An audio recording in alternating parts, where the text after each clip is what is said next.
আলিফ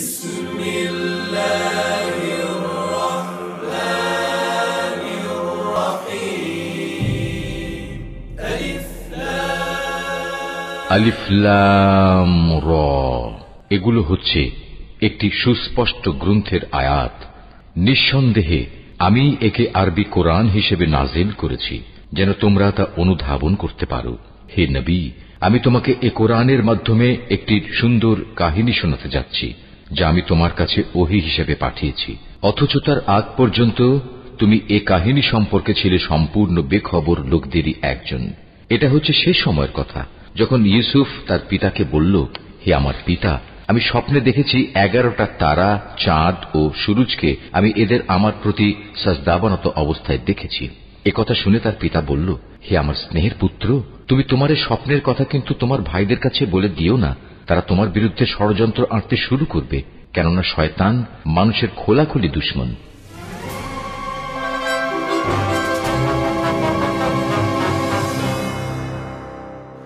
খ্রিস্টপূর্ব 1160 অব্দে ব্যাবেল নামক দেশের দক্ষিণে ফাদ্দান আরাম নামক এক শহর ছিল।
হে মহান ইস্তার, হে সকল প্রভুর মাতা, হে আমাদের দয়ালু প্রভু, আমাদের জন্মদানকারী মঙ্গলদাতা প্রভু, এই অবুঝ শিশুটিকে আরোগ্য দান করুন আর তার মা জননীকে আনন্দিত করুন।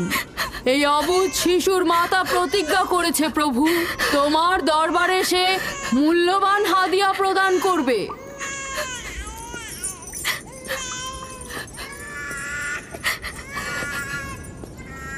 আমি মহান ইস্তারের কাছে প্রার্থনা করেছি যেন তিনি তোমার সন্তানকে জীবিত রাখেন। তুমি এখন তোমার সন্তানকে নিয়ে যেতে পারো। তুমি তোমার সন্তানকে ঠিক সেভাবে মানুষ করবে যেন সে বড় হয়ে নিজেকে ইস্তারের সেবায় বিলিয়ে দিতে পারে। আপনিও মহান ইস্তারের কাছে আমি অনেক কৃতজ্ঞ। মহান ইস্তারের ওপর রহমত বর্ষিত হোক। আপনার ওই ইস্তারের মেহেরবানিতে আমার মৃত সন্তান জীবিত অবস্থায় ফিরে এসেছে। ইস্তার মহান, তার ওপর রহমত বর্ষিত হোক। ইস্তার মহান, তার ওপর রহমত বর্ষিত হোক। মহান ইস্তার, তার ওপর রহমত বর্ষিত হোক। ইস্তার মহান, ইস্তার মহান, তার উপর রহমত বর্ষিত। এই বাচ্চাটির মতো আমাদের সন্তানও নিশ্চয়ই সেরে উঠবে, তাই না? ইস্তার খোদা দয়ালু ও শক্তিশালী, তিনি নিশ্চয়ই আমাদের বাচ্চাকে সাফা দেবেন। হ্যাঁ, আমারও তাই মনে হয়। চলো যাই। তোমাদের এ কি হলো? তোমরা তো নিজেরাই ফেরেশতার সেজদা পেয়েছো, আর এখন কিনা নিজেরাই নিজেদের সেজদা করছো।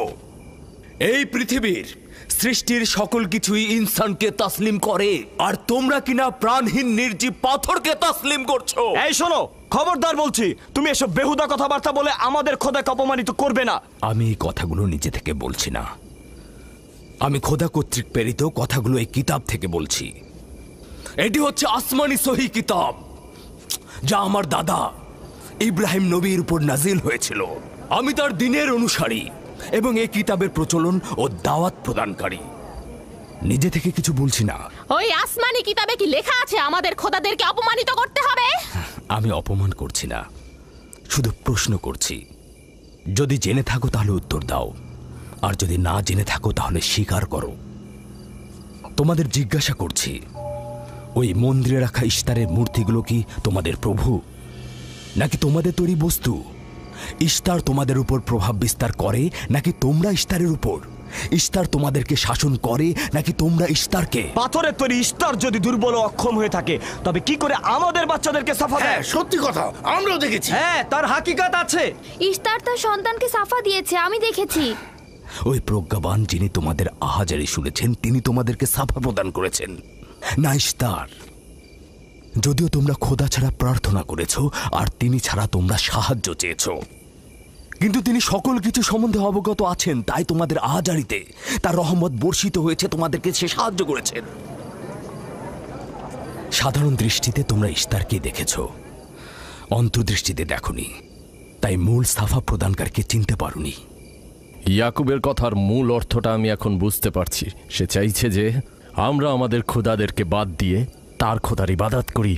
আমরা আমাদের খোদার অনেক কল্যাণকর কাজ দেখেছি, তোমার খোদার কি দেখছি? আমি তোমাদেরকে সকলের চাইতে ঊর্ধ্বে অবস্থিত খোদার দিকে আহ্বান করছি। তিনি সৃষ্টি সকল কিছুর চাইতে ঊর্ধ্বে। তাই নাকি? কি করে বুঝবো তোমার খোদা অন্যান্য সকল খোদার চাইতে ঊর্ধ্বে? তুমি আর তোমার খোদা ও ইস্তারের মন্দিরের ধর্মযাজকের মতো স্বর্ণরৌপ্য লুটে নিতে চাইছো না, তা কি করে বিশ্বাস করব? আমার বাস্তব অবস্থা হচ্ছে, আমি গভর্নর লাবানের নিয়োজিত রাখাল। আমার কোনো কিছুই নেই, আর কোনো কিছুর জন্য আমি কারো কাছে প্রতিদানও চাইনি। তোমরা কি আমাকে আমার কাজ অন্বেষণ আর রাখালি করা ছাড়া আর কিছু করতে দেখেছো? দেখেনি জন্য কি এখন আমাদের দেখতে হবে? তুমি হয়তো সুযোগের অভাবে ভালো আছো, নয়তো তুমিও কোনো অংশে কম যেতে না। তোমরা সবাই একই রকম। ধর্মকে তোমরা মুখোশ বানিয়ে নিজেদের আখের গুছিয়ে নাও, সহজ সরল মানুষদের ঠকিয়ে তাদের সম্পদের রাজা হও। তোমার কষ্ট বুঝতে পারছি। তোমার সন্তান মৃত্যুর কোলে ঢলে পড়েছে, অথচ কেউ তাকে সাহায্য করতে এগিয়ে আসেনি। না ইশতার জাদুকর, না ওই মন্দিরের খোদা ইশতার। তাই সকল খোদাকে দোষারোপ করার অধিকার হয়তো তোমার আছে। মন্দিরের অক্ষম ইস্তারের সঙ্গে আমার কোনো কাজ নেই। আমার কথা তোমার না দেখা প্রভুর সঙ্গে। আমরা অনেক ধৈর্য ধরেছি আর অনেক কষ্টও করেছি। এখন আর কোনো নতুন খোদাদের ধৈর্য ধরার মতো অবস্থা আমাদের নেই। আমাদের ধর্মযাজক আসছে, ফারাজ তার কথার শাস্তি পাবে। পালাও ফারিস, তুমি পালাও। ওইদিকে পালিয়েছে। ওইদিকে যাও, ওকে বন্দি করে নিয়ে এসো। দেখো যেন পালিয়ে না যায়। ওকে ছেড়ে দিন, যে করে হোক ওকে ধরে নিয়ে ফিরবে। ছেড়ে দিন, ওকে মাফ করে দিন।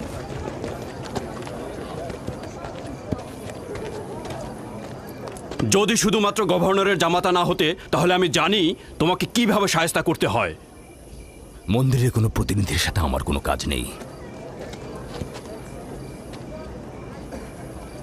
তোমরা সবাই চলে যাও। ইয়াকুবের কুফরি কথায় তোমরা কেউ কান দেবে না, আর কেউ বিশ্বাস করবে না। তোমরা কি কেউ দেখছো না? হ্যাঁ, এই ইয়াকুব তার কুফরি কথাবার্তার কারণে ফাদ্দানে দুর্ভিক্ষ নিয়ে আসছে। আমাদের ধর্মযাজক ঠিক কথাটাই বলেছেন। ইশতারের অভিশাপে বালা মুসিবত আসার পূর্বেই চলো চলো আমরা এখান থেকে চলে যাই।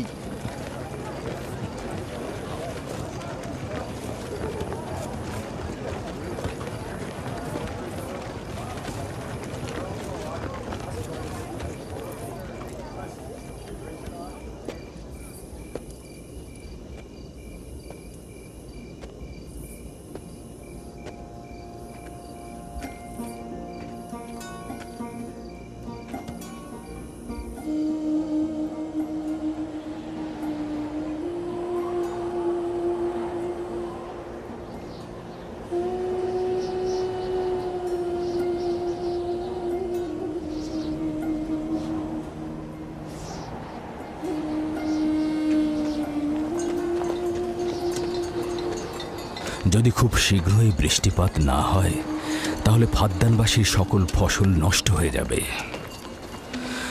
আশা করছি মহান খোদা অতি দ্রুতই বৃষ্টিপাত প্রদান করবেন। ওখানে কি হচ্ছে বাবা? এটা ফাদ্দানবাসীর প্রাচীন রীতিনীতি। এখানে ইশতার নিয়ে কেউ কটু কথা বললে তাকে আগুনে নিক্ষেপ করে হত্যা করা হয়। বিচার করা হয় না সে সত্য বলেছে কিনা। ছেড়ে দাও, ছেড়ে দাও আমাকে বলছি, ছেড়ে দাও আমাকে, ছাড়ো বলছি। হে মহান ছেড়ে দাও। ধর্মগুরু, ওকে মাফ করে দাও, আমাদের উপর রহম করো। আমাকে ছাড়ো, ছাড়ো, আমার কি দোষ? আমি তো কিছু করি নাই।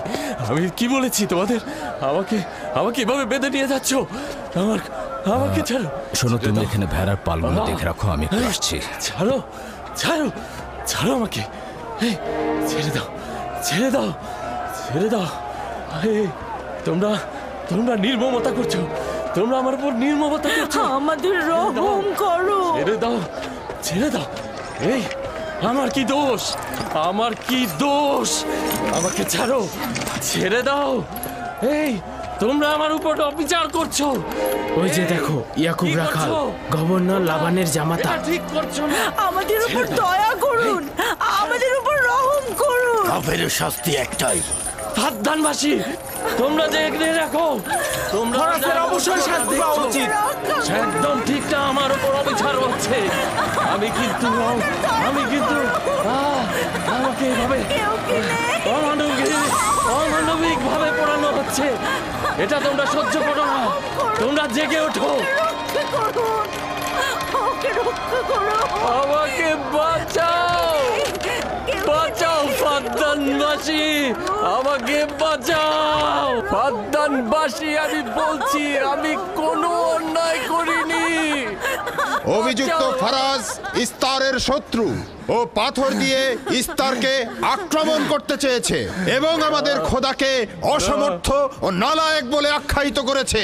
ফাদ্দান শহরের প্রাচীন রীতিনীতি অনুযায়ী যে আমাদের খোদা ইস্তারকে অবমাননা করবে তাকে অবশ্যই আগুনে নিক্ষেপ করে হত্যা করা হবে। ফাদ্দানবাসী, তোমরা কি এরকম চুপ করে পাথরের মতো আমাকে দেখে যাবে? তোমরা কি কিছুই বলবে না? আমাকে এরকম অমানবিক ভাবে অত্যাচার করে পোড়াতে যাচ্ছে এই লোকজন। তোমরা কি কিছু বেচারা ফারাজ, তোমরা কি নিশ্চুপ হয়ে সারা জীবন দেখে যাবে? ফাদ্দানবাসী, রক্ষা করো আমাকে। কেউ তো এগো, একদিন আমার মতো তোমাদের কেউ এভাবে পুড়িয়ে ফেলবে ওরা। তোমরা চুপ করে থেকো না, তোমরা এভাবে আমাকে মেরো না। আমার প্রাণ ভিক্ষা দাও, আমাকে এভাবে মেরো না।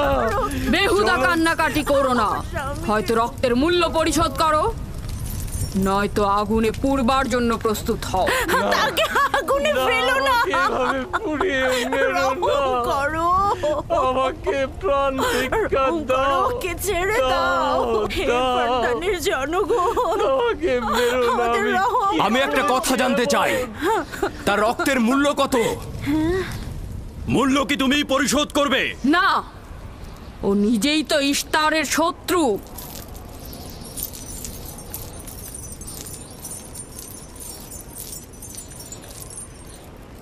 তুমি নিজেই তো ইস্তারের শত্রু। প্রথমে তোমার নিজের রক্তের মূল্য পরিশোধ করো। তাহলে আমাকে বন্দি করছো না কেন? বন্দি করো। অগ্নিপিণ্ডের মধ্যে নিক্ষিপ্ত হওয়া তো আমাদের বংশের প্রাচীন ঐতিহ্য। আমার দাদা ইব্রাহিম, উনিও তো একবার নমরুদের আদেশে অগ্নিপিণ্ডের মধ্যে নিক্ষিপ্ত হয়েছিলেন। এখন পর্যন্ত তুমি যে গ্রেপ্তার হওনি তার কারণ তুমি হচ্ছ গভর্নরের ভাগিনা। তার অর্থ দাঁড়াচ্ছে এই যে আমার মামা গভর্নর লাবান ইস্তারে খোদাকে অবমাননা করতে পারে কোনো শাস্তি ছাড়াই। ওকে গ্রেপ্তার করো আর ওর দাদার মতো ওকেও আগুনে নিক্ষেপ করো।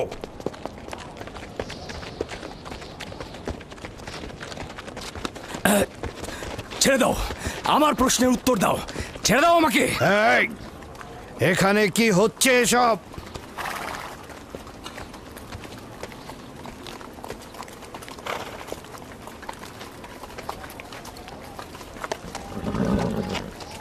ওকে ছেড়ে দাও আর অভিযুক্তকারীকেও মুক্ত করো। ফারাসের অবশ্যই শাস্তি পাওয়া উচিত। যখন ইয়াকুব জীবনের মূল্য পরিশোধ করতে চায় তখন তোমাদের কোনো অধিকার নেই ওকে শাস্তি দেবার।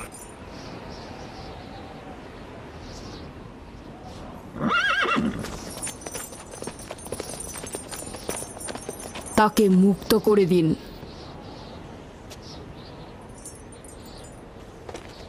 ইয়াকুব, তুমি অবশ্যই ফারাসের জীবনের মূল্য স্বরূপ 500 দিনার পরিশোধ করবে। হ্যাঁ, কোনো সমস্যা নেই, আমি এই অর্থ পরিশোধ করব।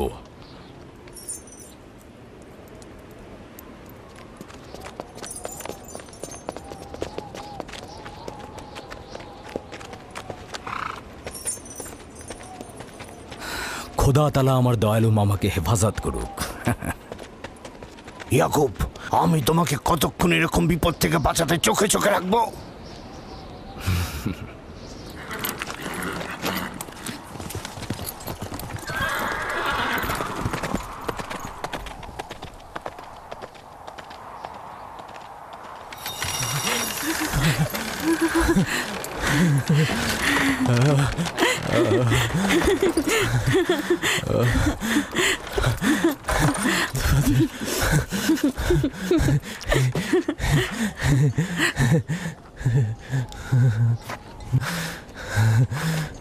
আপনি মহান, আমরা কৃতজ্ঞ, আমরা অনেক কৃতজ্ঞ আপনার কাছে। আমার জীবনের মূল্য স্বরূপ যে অর্থ আপনি প্রদান করবেন তার বিনিময়ে সারা জীবন আমি আপনার কৃতদাস হয়ে থাকব। আপনি মহান, আপনি মহান। আপনি ফারাজকে মৃত্যুর হাত থেকে বাঁচিয়েছেন, আপনি আমাদের নতুন জীবন দিয়েছেন। হয়েছে হয়েছে, এবার এসো এসো।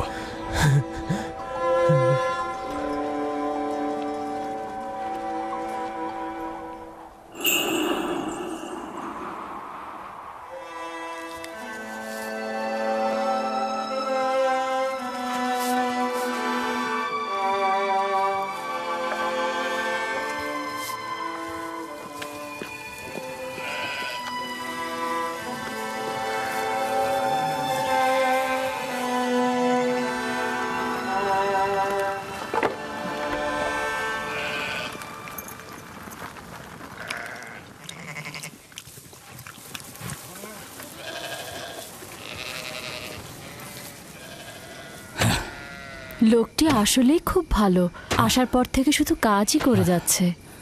হ্যাঁ, বছরের পর বছর ইস্তার, ফাদ্দান ও ব্যাবলের লোকজনকে অন্যায়ভাবে কোরবানি দিয়ে আসছে।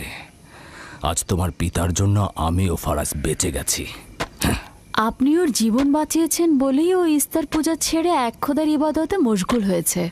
হ্যাঁ, তা হয়েছে রাহেলা। আসলে যখন সে মৃত্যুর হাত থেকে রক্ষা পেয়েছে তখনই এক খোদায় বিশ্বাস এনেছে। আমাদের মুসাফির কখন পৌঁছবে? খুব শীঘ্রই হে খোদার নবী, বেশি দিন বাকি নেই। বছরের পর বছর তোমার সন্তানের প্রতীক্ষায় রয়েছি। যদি খোদা চায় তো খুব শীঘ্রই এই প্রতীক্ষার অবসান ঘটবে।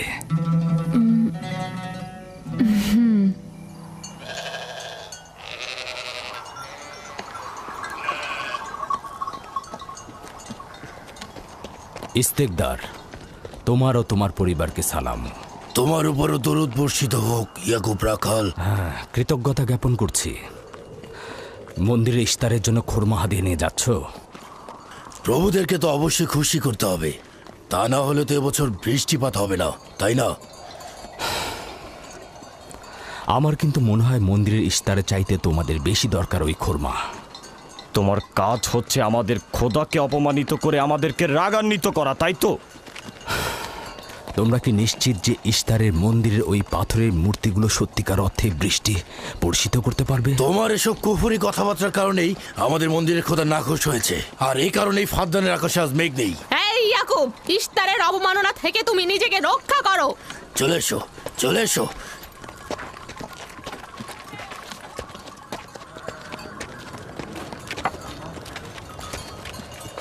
এটা তোমাদের কেমন বিবেচনা? তোমরা শক্তিশালী ও দয়ালু এক খোদাকে রেখে নির্জীব পাথরের উপাসনা করছো।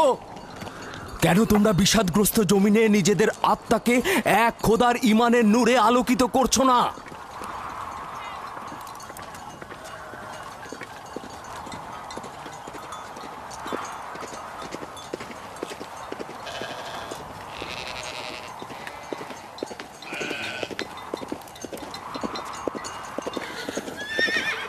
হে মহান ইস্তার ইলাহি, তোমার ফলপ্রসূ এই মন্দিরখানা তোমার শত্রুদের রক্ত দ্বারা পবিত্র করব। শুষ্ক মৌসুমকে এই অঞ্চল থেকে দূর করে দাও, তোমার রহমতের বৃষ্টি বর্ষণ করো। হে মহান ইস্তার ইলাহি, তোমার এই ফলপ্রসূ মন্দিরকে তোমার শত্রুদের রক্ত দ্বারা পবিত্র করব। হে মহান ইস্তার ইলাহি, এই অঞ্চলের শুষ্ক মৌসুমকে তুমি দূর করে দাও। তোমার রহমতের বৃষ্টি বর্ষণ করো। হে মহান ইস্তার ইলাহি, আমাদের খোদাকে অবজ্ঞা করেছে। বৃষ্টি বর্ষণ করো। হে ইস্তেকদারের সাথে মন্দিরে ঢোকার সময় কথা বলেছে, আমিও দূর থেকে দেখেছি। বর্ষণ করো। হে মহান ইস্তার ইলাহি, ইয়াকুব হাত গুটিয়ে বসে থাকবে না। করো, তোমার দুশমনদের ধ্বংস করো, আর ফারদানের জনগণের উপর রহমতের বৃষ্টি বর্ষণ করো।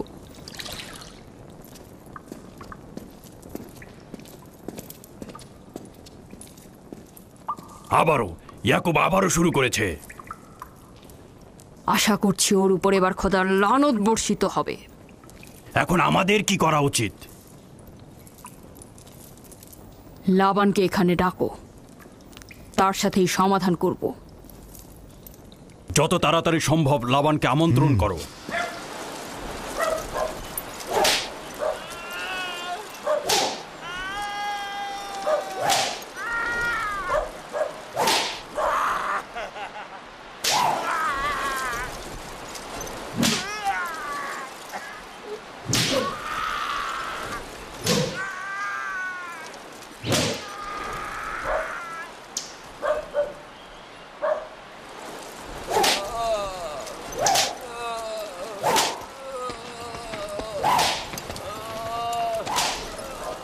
জনাবে আলী, ইস্তার মন্দিরের মহান ধর্মগুরু আপনাকে সাক্ষাতের জন্য আমন্ত্রণ জানিয়েছেন। গুরুত্বপূর্ণ কিছু? হ্যাঁ জনাবে আলী। হ্যাঁ, এবার বন্ধ করো।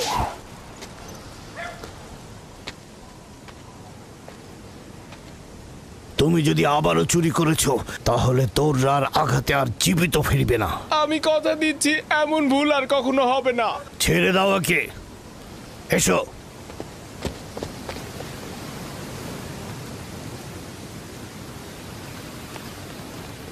প্রকৃতপক্ষে বিষয়টা আসলে আপনার জামাতা ইয়াকুবকে নিয়ে। ইয়াকুবের আমলনামা তার নিজের সঙ্গে সম্পৃক্ত, আমি উত্তরদাতা নই। না ঠিক আছে, কিন্তু ইয়াকুব তো ইস্তারকে অবজ্ঞা করে। এটা ধর্মগুরুদের কর্তব্য তার প্রশ্নের উত্তর দেওয়া। আর যদি উত্তর দিতে সক্ষম না হও তাহলে কেন আমার শরণাপন্ন হও?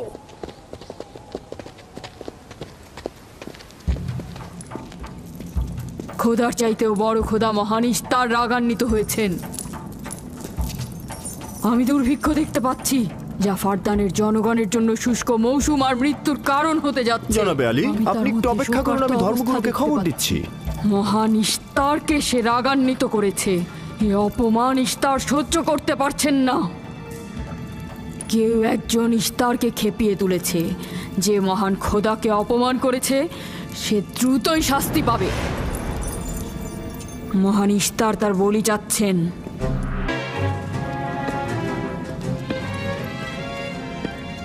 লাবান, কেন তোমার ভাগিনে ইয়াকুবের কুফরি বন্ধ করছো না? তোমরা তো ব্যাবিলনের জনগণের ইমানের মালিক, তার প্রশ্নের জবাব দিয়ে দাও। আমি তো গভর্নর, ধর্মগুরু নই।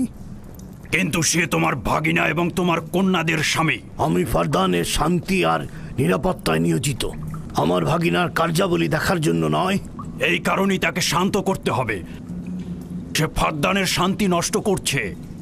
ফারদানের শান্তি ফিরিয়ে আনতে হবে, তা না হলে অতি দ্রুত ফারদানের বুকে দুর্ভিক্ষ নেমে আসবে, আর এটার দায়ভার সম্পূর্ণ ইয়াকুবের।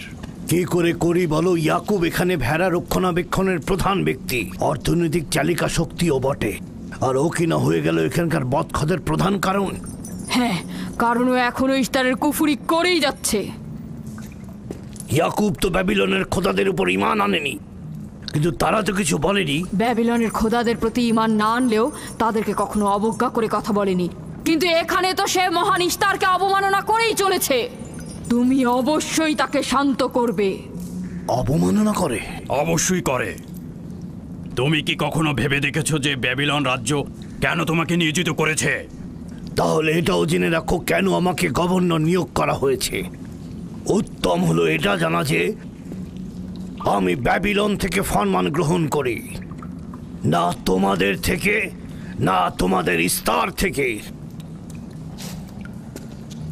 যদি ইস্তারের মন্দিরের ধর্মগুরু বাবেল এই কথাগুলো তুলে ধরেন তবে কোনো অসুবিধে নেই তো।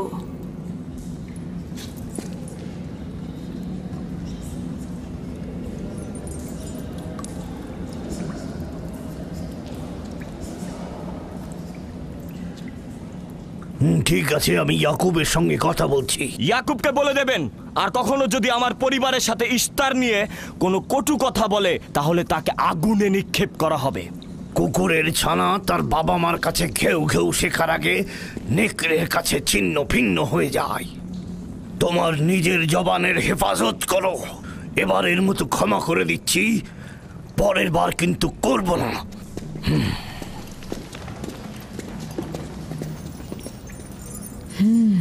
সবাই শুনে রাখো, যদি দুর্ভিক্ষের কারণে আমার ফসল নষ্ট হয় তবে ইয়াকুব আর তার পরিবারের কাউকে আমি জ্যান্ত রাখবো না। দেখা যাক না, একবারই তো কোনো কথা বলে লাভ নেই।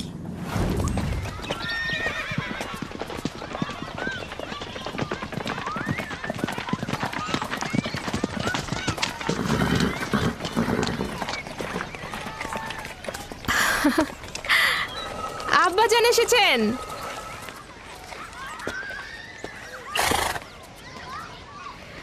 আসসালামু আলাইকুম আব্বাজান, এবার অনেকদিন পর এলেন। সালাম আব্বাজান। কি সৌভাগ্য আমাদের, ফাদ্দান আরামের মহৎ ব্যক্তি দেশের গভর্নর তাহলে সময় পেলেন মেয়েদের দেখতে আসার। এই ইয়াকুবটাকে নিয়ে আর পারি না। কি হয়েছে আব্বাজান? আবারও কি ইস্তার মন্দিরের ধর্মগুরুরা অভিযোগ করেছেন? তার মানে ফারদানের এইসব দাঙ্গা হাঙ্গামা ধর্মগুরুদের ষড়যন্ত্র। ইয়াকুব এগুলোর সঙ্গে জড়িত নয়, তাই তো? আব্বাজান, আপনি খুব ভালো করেই জানেন ইয়াকুব রেসালাত আর নিজের কাজ ছাড়া অন্য কিছুই করে না। কয়েক হাজার বছরের প্রচলিত ইস্তার মন্দিরের সঙ্গে তার কি কাজ? যদি সে এটাই চায় যে সে তার পিতামহের দিন প্রচার করবে, তাহলে সে আমাদের পরিবারের সঙ্গে করুক। কিন্তু মানুষের বিশ্বাসকে কেন অবমাননা করছে? আমার মনে হয় আব্বা আপনি ভুল করছেন। সে অবমাননা করছে না, সত্য প্রচার করছে। আব্বাজান, কিছু মনে করবেন না। ইয়াকুব আসলে এক খোদার প্রতিনিধি হয়ে তার নিয়মকানুন সম্পর্কে জনগণকে সচেতন করে তুলছেন, যেটা তার কর্তব্য বলে মনে করছেন। যেরকম আপনার কর্তব্য ফাদ্দানের জনগণের নিরাপত্তা প্রদান করা। তোমরা তার মতো কঠোর ও বেপরোয়া হয়েছ। আমি যদি চাই দায়িত্ব পালন করতে, তাহলে তোমরা মরুভূমিতে ভবঘুরে হয়ে ঘুরবে। আব্বাজান, আমি আর আমার বোন লিয়া আমাদের স্বামীর দিনে অটল আছি, তাই এক খোদার আইন বাস্তবায়নে আমরা তাকে সাহায্য করেই যাব। তোমরা সবাই দেওয়ানা হয়ে গেছো। তোমরা কেউ আমার অবস্থার কথা চিন্তা করছো না। তোমরা কি জানো, ব্যাবিলনের ধর্মগুরু যদি জানতে পারে আমার ভাগিনা ইস্তারের বিরুদ্ধে অপপ্রচার চালাচ্ছে, তাহলে আমার কি অবস্থা হবে ভাবো। আমি তখন কতটা বিপদে পড়বো। ইয়াকুবের খোদার শক্তি ওই বাবেলের মন্দিরের ইস্তারের থেকে অনেক বেশি। আব্বাজান, আমাদের উচিত হচ্ছে আমাদের নিজেদের খোদাকে ভয় করা, ওই পাথরের খোদাকে নয়। আমার না তার খোদার সঙ্গে কোনো কাজ রয়েছে, না এদের খোদা। শুধু বলবো ইয়াকুবের কোনো অধিকার নেই ফাদ্দানের লোকের কাছে আমার অবস্থান নড়বড় করে দেয়া। কি হয়েছে রাহেলা? রাহেলা, রাহেলা, কি হয়েছে রাহেলা?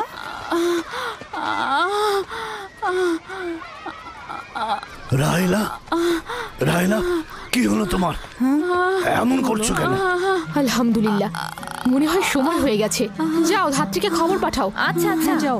চলো আমরা সবাই মিলে ওকে ঘরে নিয়ে যাই। হ্যাঁ চলো, চলো, চলো ঘরে নিয়ে যাই ওকে। আস্তে আস্তে। পলাশ, বলুন জনাব।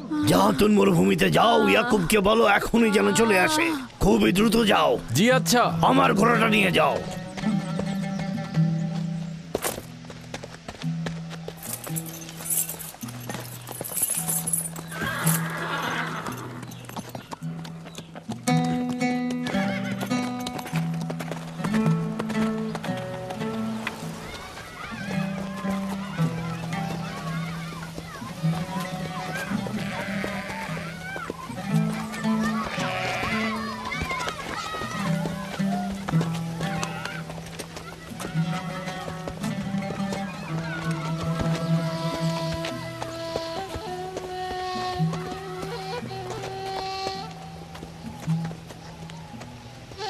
রাখালেরা চতুষ্পদী প্রাণীগুলোকে হেদায়েত করে, আর নবুয়াত ইনসানদের হেদায়েত করে থাকে। সম্ভবত এ কারণেই অধিকাংশ নবী রাখাল ছিলেন। আমি ইসরায়েল ভেড়াগুলোর সঙ্গে আমার সন্তানদেরও মরুভূমিতে নিয়ে এসেছি, যাতে তারা হেদায়েত গ্রহণ শিখতে পারে। আমার সন্তান বনি ইসরায়েলেরা কেন ক্ষমতা ও পেশি শক্তিকে মূল দণ্ড হিসেবে মনে করছে? আমি তো তাদেরকে পেশি শক্তি বা জোর করে চাপিয়ে দেওয়া কোনো কিছু শিক্ষা দেইনি। তোমরা কি শুরু করলে? তোমরা কি শুরু করলে? ওঠো ওঠো শামুন, ওঠো। আমার উত্তরাধিকারী ও পরিবারের প্রধান সেই হবে যে খোদাকে সবচাইতে বেশি ভালোবাসবে। ইব্রাহিম ও ইসহাক ছিলেন সর্বোৎকৃষ্ট। তার মানে এই নয় যে তারা অধিক শক্তিশালী ছিলেন। শক্তি দিয়ে সবকিছু জয় করা যায় না।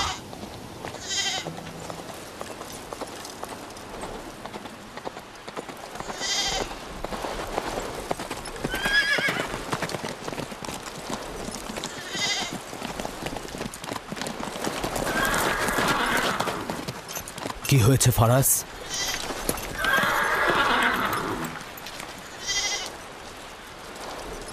তোমরা ভেড়াগুলোকে নিয়ে আসো।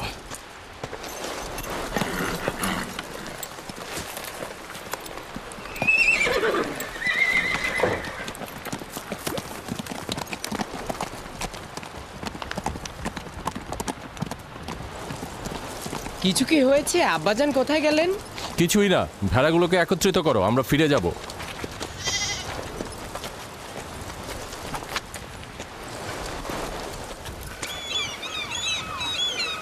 বেল, হ্যাঁ, রাহেল তো তোমার সতীন। রাহেলের সঙ্গে তোমার অনেক ভালো সম্পর্ক দেখছি। ওই সন্তান না থাকায় ভালো সম্পর্কটা ছিল। রাহেলের সাথেও ভালো সম্পর্ক ছিল, ওই ইয়াকুবের সাথেও ভালো সম্পর্কটা ছিল। আমার সন্তান নেই, তার সন্তান হচ্ছে, ভালো সম্পর্কটা থাকে কি করে? এমন ভাবে বলছো কেন? রাহেল আর ইয়াকুব তো ইনসান হিসেবে খুবই ভালো। হ্যাঁ, কিন্তু ইয়াকুব তো রাহেলকে অনেক বেশি ভালোবাসে। আর যেহেতু এখন তার সন্তান হচ্ছে, তার স্থান তো সব স্ত্রীর থেকে উপরেই হবে, তাই না? ইয়াকুবের কয়টা স্ত্রী? 4 জন, আমি, লিয়া, জুলফা ও রাহেলা। এই বাদ দাও তো এসব, তাড়াতাড়ি চলো, তাড়াতাড়ি চলো, না হলে শব্দ শেষে আবার আমার ঘাড়েই পড়বে। আরে আমি তো জানি ইয়াকুব বড় ন্যায়পরায়ণ আর মেহেরবান। সকল হিংসা ভুলে একটু ভালোবাসাটাকে বাড়াও, দেখবে সেও তোমাকে খুব ভালোবাসবে। আর ও তো খুব ভালো মানুষ। জনাবে আলী লাবান, আপনার ওপর শান্তি বর্ষিত হোক। ভালো পুরস্কার পেতে যাচ্ছ, কিন্তু রাহেল আর তার সন্তানকে সুস্থ চায়। চিন্তা করবেন না, আমি অনেক অভিজ্ঞ ধাত্রী।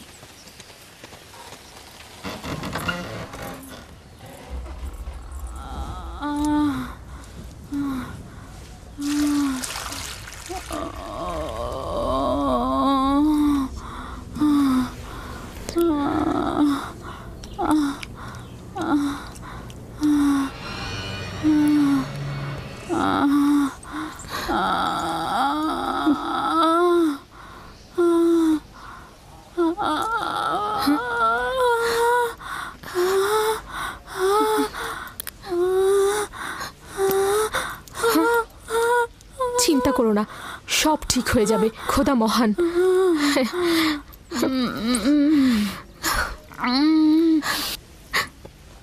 রাহেল, রাহেল, রাহেল, এই যে রাহেল, কি হলো? কথা বলো। রাহেল, রাহেল, রাহেল, রাহেল রাহেল বেহুশ হয়ে গেছে। রাহেল, রাহেল চোখ খোলো, রাহেল কথা বলো, রাহেল, রাহেল, এই যে রাহেল। রাহেলা, হ্যাঁ, এমন তো নয় তার উপর ইস্তারের খোদা রাগ পড়েছে।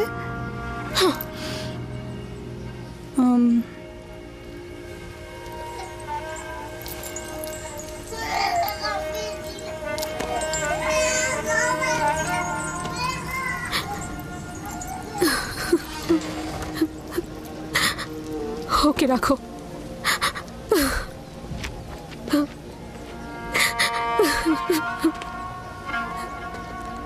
তোমরা তোমার খালার জন্য দোয়া করো, তোমাদের দোয়া খুব তাড়াতাড়ি কবুল হবে।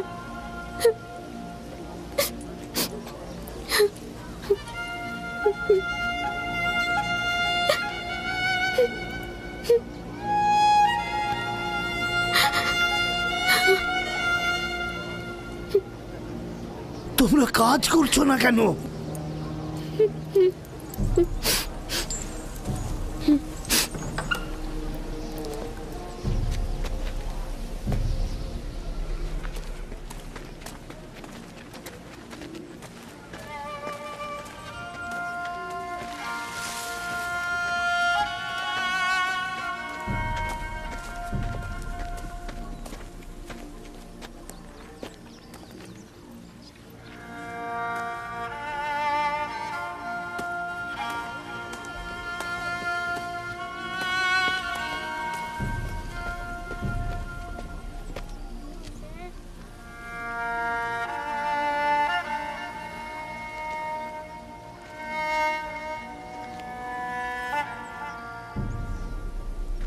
কেউ একজন ইস্তারকে রাগান্বিত করেছে। আগুন ও রক্ত দেখতে পাচ্ছি, অলক্ষণে মৃত্যুর ছায়া সর্বত্র দেখতে পাচ্ছি। আগুন প্রথমে কাফেরের পোশাকের নিম্নাংশ গ্রাস করবে। যারা ইস্তারকে অবমাননা করেছে অতি দ্রুতই তাদের ধ্বংস আসন্ন। হ্যাঁ, ইস্তার তাকে ক্ষমা করবে না, অতি দ্রুতই সে তার শাস্তি পাবে। আমার মনে হয় ওরা ইস্তারের অভিশাপের ফল ভোগ করছে। ইয়াকুব তো সব সময় ইস্তারকে অবজ্ঞা করে কথা বলে। হ্যাঁ, ইস্তার বলেছিল কুফরিকারী কাফের তার রোশানল থেকে রক্ষা পাবে না। ইয়াকুব তো ইস্তার আর তার খোদাকে নিয়ে কত বেহুদা কথা বলেছে, মনে হচ্ছে তারই ফল ভোগ করছে।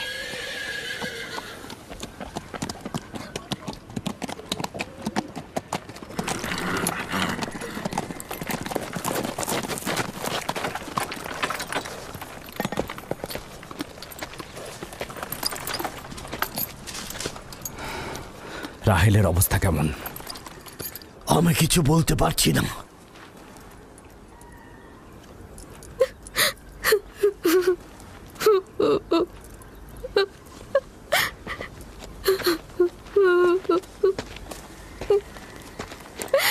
কিছু একটা করুন, রাহেলের অবস্থা খুবই খারাপ। শান্ত হও, খোদার উপর ভরসা রাখো। তিনি যেমন চাইবেন তেমনই হবে, ভরসা রাখো। মানুষজন সব বলা বলি করছে, ইস্তারের অভিশাপে আমরা এই বিপদে পড়েছি।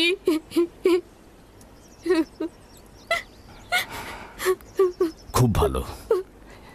এবার দেখা যাক রাহেল ও তার সন্তানের খোদা সবচাইতে বেশি শক্তিশালী নাকি ওই ইস্তারের খোদা। খোদা রহম করো। তোমরা রাহেলের দিকে লক্ষ্য রেখো, আমি একটু আসছি। কোথায় যাচ্ছেন? আমাদের এই অবস্থায় ফেলে যাবেন না। শান্ত থাকো, আমার একাকিত্বের প্রয়োজন। তুমি খোদার সঙ্গে যা করার করো, আমি হাত পা গুটিয়ে বসে থাকতে পারবো না। আমি অবশ্যই হেকিমি চিকিৎসার ব্যবস্থা করব। আমি চিকিৎসকের নিকটে যাচ্ছি, প্রকৃত চিকিৎসক।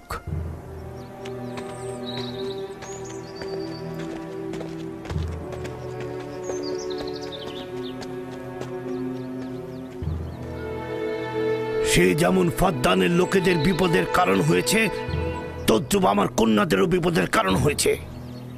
জানি না ওর সঙ্গে কি করব।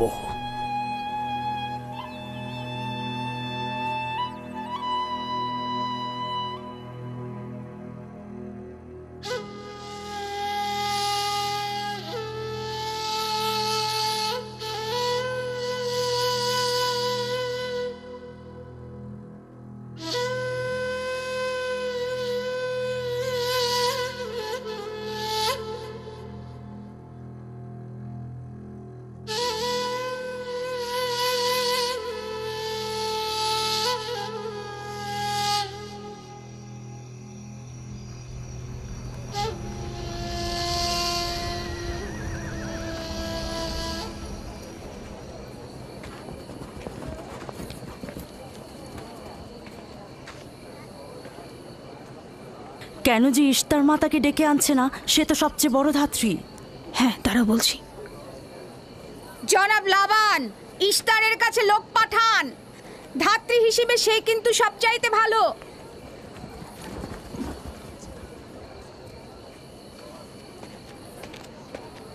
যাও গিয়ে খোঁজ নাও ইস্তার আছে কিনা।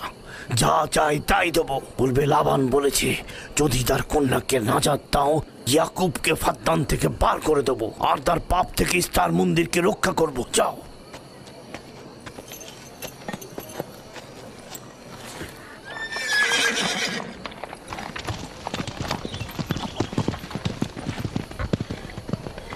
ইয়াকুব ইস্তারের খোদাকে অপমান করেছে।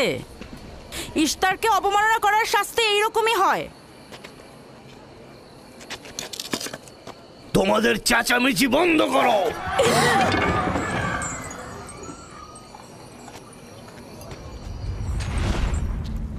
ইয়াকুবকে বলো কেন সে তার খোদার কাছে সাহায্য চাচ্ছে না। আমি যদি তার জায়গায় থাকতাম তবে অবশ্যই এ সময় আমার খোদাকে ভুলে যেতাম না। আমাকে পাঠিয়েছেন জনাব লাবান। তিনি কথা দিয়েছেন তার কন্যাকে যদি নাজাত দিতে পারেন ইয়াকুবকে ফাদ্দান থেকে বের করে দেওয়া হবে। আমার দৃষ্টিতে এটা সর্বোত্তম সময় ফাদ্দানবাসীকে মহান ইশতারের কুদরত সম্পর্কে জানিয়ে দেবার এবং তার শক্তিমত্তা সম্পর্কে বুঝিয়ে দেবার এটাই উৎকৃষ্ট সময়। যদি রাহেলাকে বাঁচাতে পারো তাহলে তোমাদের উপর ফাদ্দানবাসীর ঈমান বৃদ্ধি পাবে। এখানে স্বর্ণরৌপ্যের ভান্ডার হবে। রাহেলের মৃত্যুও একই পরিণাম নিয়ে আসবে। বাদ দাও, মরে যাক। খুব ভালো, যাও এই কথাই গিয়ে বলো রাহেলের মৃত্যু ইশতারের অভিশাপের ফল। একক খোদার ইবাদত করা এবং ইশতারকে দেখেও না দেখার ভান করার এমনটাই ফল। যদি এমনটা হতো, রাহেল ও তার সন্তানের মৃত্যুর পর আকাশ থেকে বৃষ্টি বর্ষিত হচ্ছে,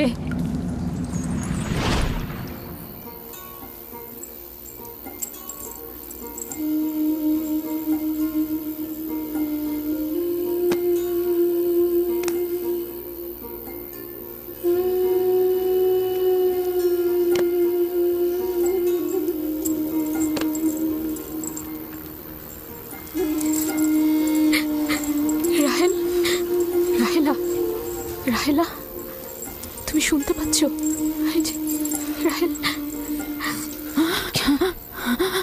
কি করছো এসব? আরে ধোঁয়া দিয়ে জ্ঞান ফেরাতে হবে, তাহলে মা বাচ্চা মারা পড়বে।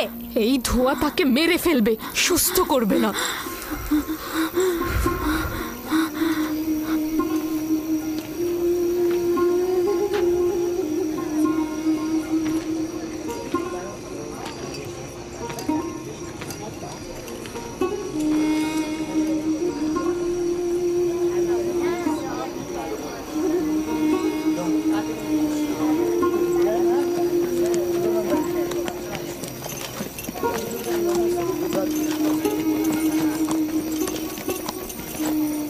ইশতার মাতে আসছেন।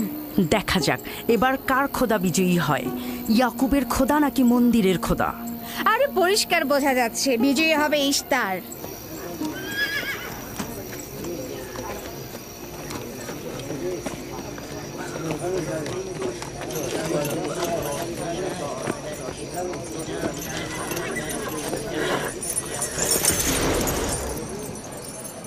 লাবান, আমার কথায় কষ্ট পেয়েছো তাই না? আর ইয়াকুব যে বলল তার খোদা সর্বশক্তিমান, অধিক দয়ালু, তবে তার খোদা কেন এসে তাকে সাহায্য করছে না? রাহেলের জীবন এখন তোমার হাতে, তুমি তাকে সাহায্য করো। আমি কখনোই ভাবিনি যে ইয়াকুব এত দ্রুতই মহান ইশতারের শরণাপন্ন হবে। কত অবাক করা বেহুদা ও কাল্পনিক মিথ্যা আর বাতিল চিন্তার মধ্যে মগ্ন আছো। এই বাতিল চিন্তার সত্যতা একটু পরেই তুমি উপলব্ধি করবে, যখন তোমার স্ত্রী সন্তান মৃত্যুর মুখে পতিত হবে।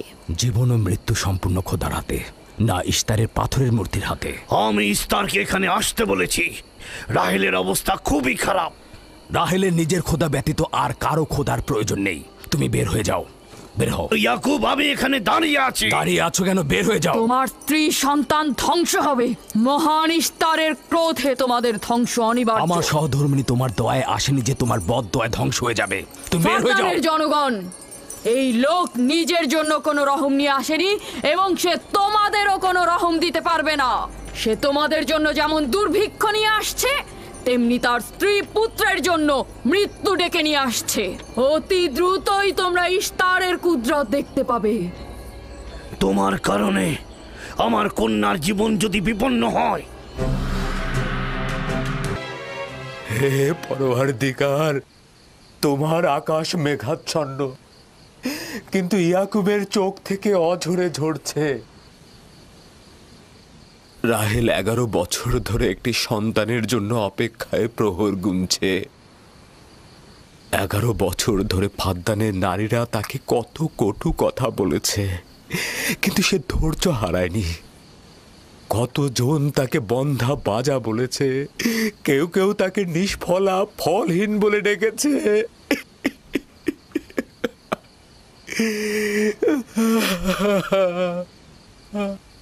হে মহান ধর্মগুরু, আমাকে ক্ষমা করুন।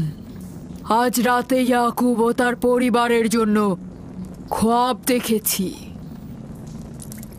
আমাকে একাকী থাকতে দিন।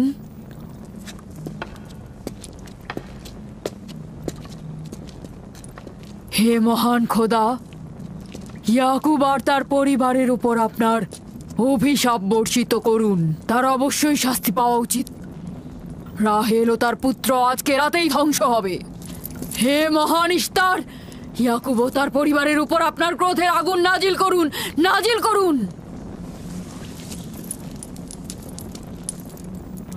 আজকেই ইয়াকুব ও তার পরিবারকে নির্বংশ করে দিন হে মহান ইস্তার। আমার এই সকল চিন্তা শুধু রাহেল আর তার পুত্রের জন্য নয়। আমার চিন্তা হচ্ছে এদের মৃত্যুর কারণে বহু ঈশ্বরবাদীরা খুশি হয়ে যাবে, নির্জীব পাথরে আরাধনা বেড়ে যাবে। এর বিরুদ্ধে আমার এতদিনের আন্দোলন সংগ্রাম ব্যর্থ হয়ে যাবে। কিছু একটা করুন, আমার স্ত্রী সন্তানকে নাজাত দিন। আর এটা দেখে যেন ফাদ্দানের অধিবাসীরা জেগে ওঠে। তাদের নাজাত দিলে ফাদ্দানের অধিবাসীরা জেগে উঠবে আর বহু ঈশ্বরবাদীদের বিরুদ্ধে এক ঈশ্বরবাদীর বিজয় হবে। হে মহান খোদা, আপনি মালিক, আপনি আমাকে সাহায্য করুন, সাহায্য করুন।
এই গভীর রাতে নূর কোথা থেকে এলো?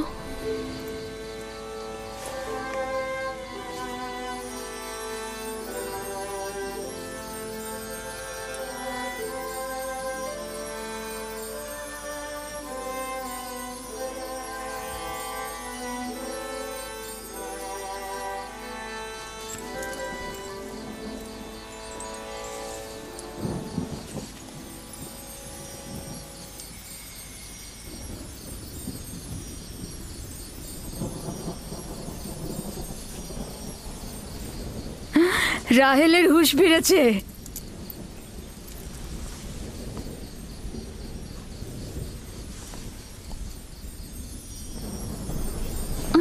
ওর ব্যথা আবার বেড়েছে। রাহেল, রাহেল, রাহেল।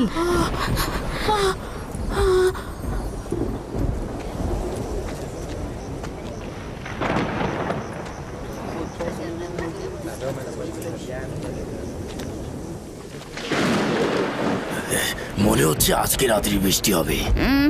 মনে হয় না। ইয়াকুব আর রাহেলই তো ফারদানের দুর্ভিক্ষের কারণ। এটি মহান খোদার ক্রোধের নিশান। বিদ্যুৎ গর্জনের মতো ক্রোধ নিয়ে মহান খোদা পৃথিবীতে অবতরণ করবেন। ইয়াকুব ও তার পরিবারকে শাস্তি প্রদান করবেন। হে মহান ইস্তার, আপনার প্রভুত্বের সীমারেখা দিয়ে প্রতিহত করুন। আপনার ক্রোধের আগুন ইয়াকুবের পরিবারের ওপর নিক্ষেপ করুন।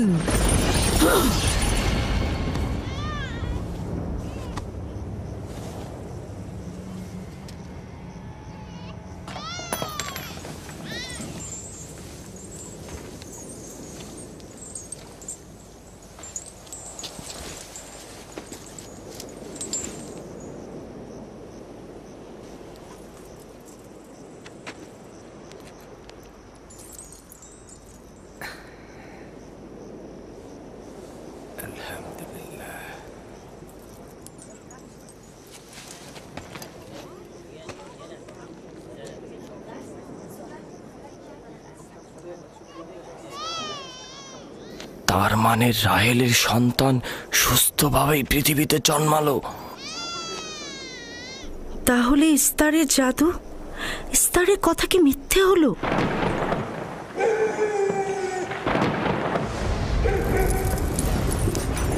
ফাদ্দানের জনগণ আপনার কুদরতে আজিম আর জাদুকর ইস্তারের জাদু দেখুক। হে মহান ইস্তার, আমাদের আনন্দিত করো, যাতে ফাদ্দানের জনগণ ইয়াকুবের খোদার দুর্বলতা দেখতে পায়। হে মহান ইস্তার, আপনার ক্রোধের আগুন জ্বালিয়ে দিন।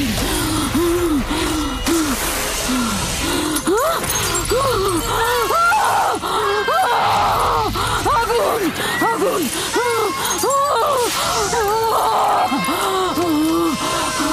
আগুন, বাঁচাও, বাঁচাও, বাঁচাও, বাঁচাও, আগুন, আগুন, বাঁচাও,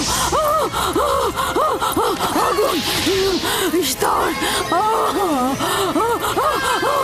বাঁচাও, বাঁচাও, বাঁচাও, আগুন, আগুন,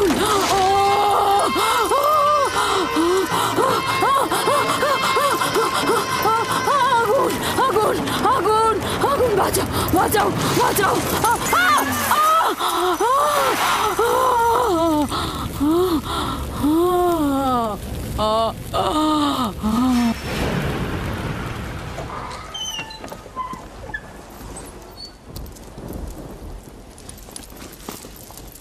হে খোদার নবী, আপনার ওপর দরুদ বর্ষিত হোক। শুক্রিয়া।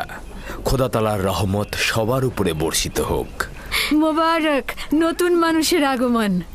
মোবারক হোক।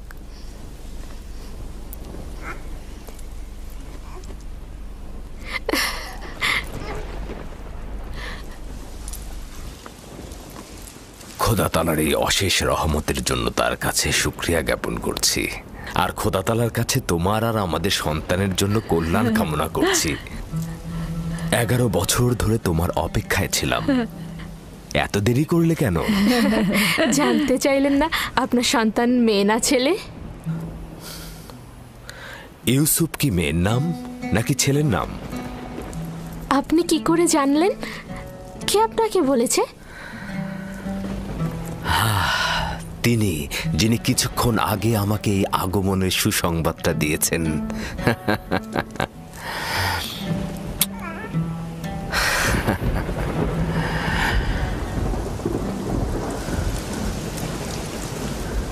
এই বৃষ্টিও তোমার কদমের বরকতেই হচ্ছে। খোশামদিদ।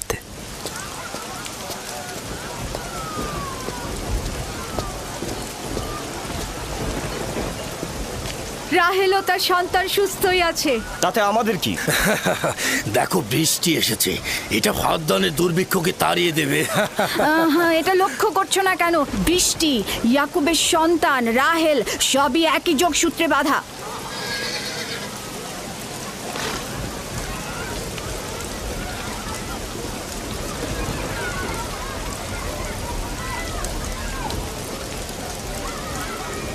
তার মানে রাহেল ও তার সন্তান রহমত স্বরূপ এসেছে। হ্যাঁ, বুঝতে পারছো না? এর জন্যই তো রহমতের বৃষ্টি হচ্ছে।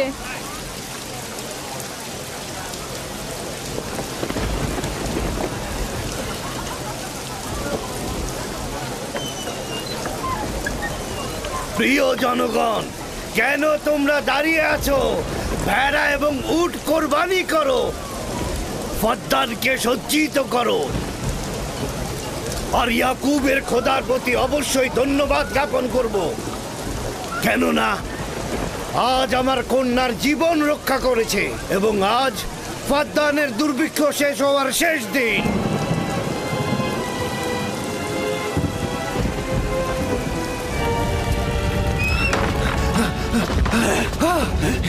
কি হলো? আগুন কিভাবে লাগলো? আগুন লেগেছে। ইস্তার, ইস্তার পড়ে যাচ্ছে। হে মহান ইস্তার, যাবেন না ওখানে, যাবেন না ওখানে, আগুন লেগে যাবে, আগুন লেগে যাবে, যাবেন না ওখানে, যাবেন না, পুড়ে যাবেন।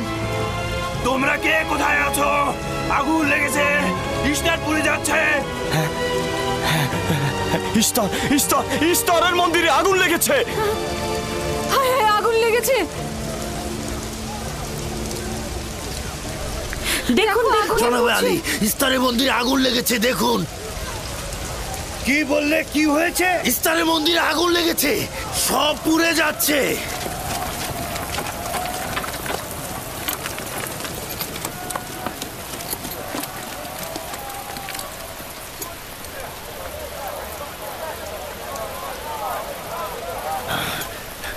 এটা কিভাবে ঘটলো? এই, আমার সঙ্গে এসো।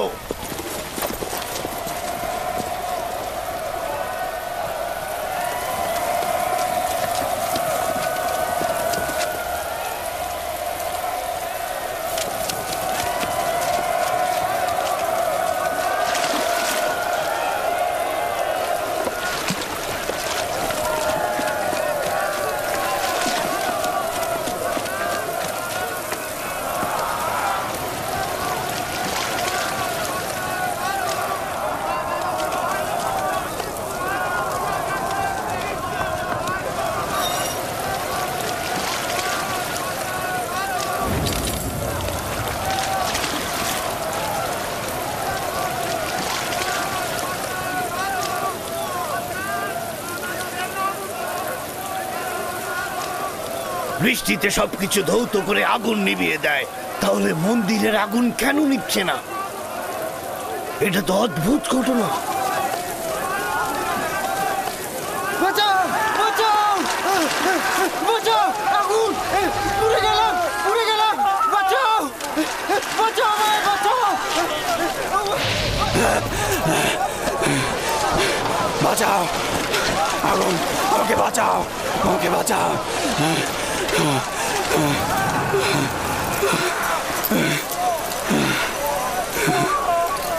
ধর্মগুরু, ইস্তারের জাদুর কি হলো? সে আগুনের ভিতর জ্বলছিল, আমি তাকে বাঁচাতে পারলাম না। জাদুকর আগুনে পড়েছে? জাদুকর ইস্তার আগুনে পুড়ে গেছে। আমরা তো ভাবতেই পারছি না যে তিনি আগুনে পুড়ে মারা যাবে। তার জন্য কিছুই করা গেল না। তার মানে আগুন ধর্মগুরুর খোদাকেও পোড়াতে পারে? ভাই, এটা তো সহজ ব্যাপার। ও তো খোদা নয়, পূর্বেই তো। এই ছিল শক্তিশালী ইস্তার, যার ধর্মগুরুরা আগুনে পড়লো অথচ সে কিছুই করতে পারলো না। দেখো, ইস্তার তো বলেছিল রাহেল ও তার সন্তান ধ্বংস হবে। এখন কি দেখা গেল? তারা তো নিজেরাই ধ্বংস হলো। জনাব লাবান, কোথায় যাচ্ছেন? ইয়াকুবের খোদার প্রতি ঈমান আনতে যাচ্ছি।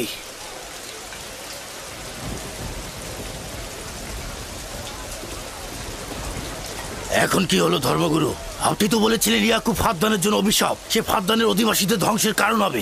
এখন কি হলো? কিন্তু ইয়াকুবের সন্তান তো আমাদের জন্য বরকত স্বরূপ নাজিল হয়েছে। চলো চলো, সবাই চলো। তোমরা সবাই কোথায় যাচ্ছ? মন্দির আগুনে পুড়ছে আর তোমরা সবাই চলে যাচ্ছ। ফিরে এসো, তোমরা ফিরে এসো। তোমরা যেও না, ফিরে এসো। ইস্তারের খোদা রাগান্বিত হবে। তোমরা ফিরে এসো। ইস্তারে খোদা নাজাত দেবে। এ আগুন থাকবে না, নিভে যাবে। ফিরে এসো। ধর্মগুরু আগুনে পুড়ছে, তোমরা তাকে ফেলে যেও না। তোমরা ফিরে এসো। ইস্তারে খোদা রাগান্বিত হবেন। তোমরা ফিরে এসো, আগুন নেভাও। আমি তোমাদের অনুরোধ করছি, তোমরা ফিরে এসো, ফিরে এসো।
মনে হচ্ছে ইলাহি পাকের রহমতের বৃষ্টি এ অঞ্চলের মানুষের দেহ ও আত্মাকে পবিত্র করেছে।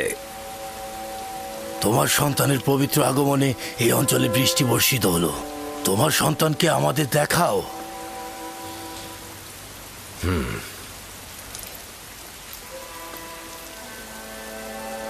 আমি অনিবার্যভাবে তোমার নবুয়াত স্বীকার করছি, কেননা পরিষ্কারভাবেই দেখছি যে তোমার সন্তানের আগমনে ইস্তারের মন্দির ধ্বংস হয়ে গেছে, আমাদের দুর্ভিক্ষও চলে গেছে।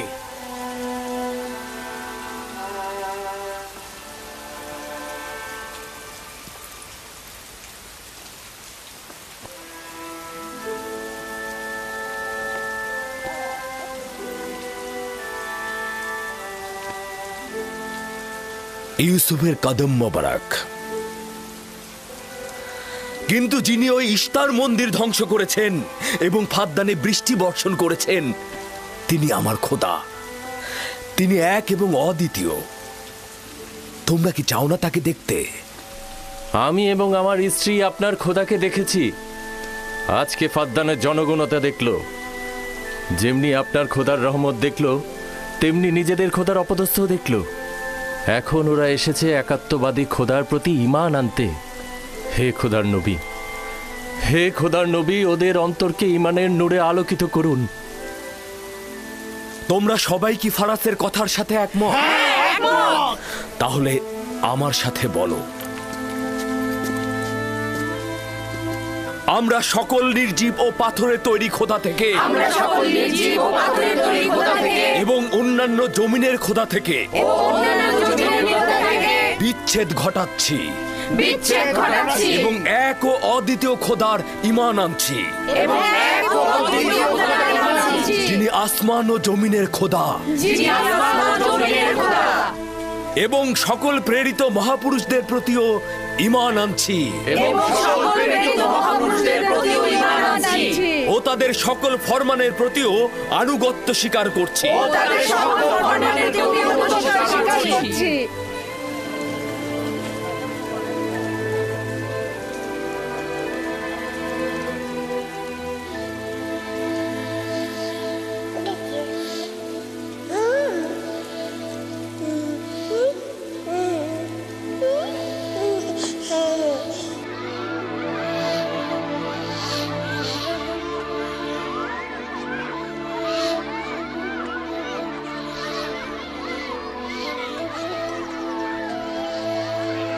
ইস্তার জিগুরাতের ওপর খোদার গজব নাজিল হওয়ার 5 বছর অতিক্রান্ত হল এবং এই 5 বছরে একাত্মবাদী খোদার নিয়ামক ফাদ্দানে বিস্তৃতি লাভ করল।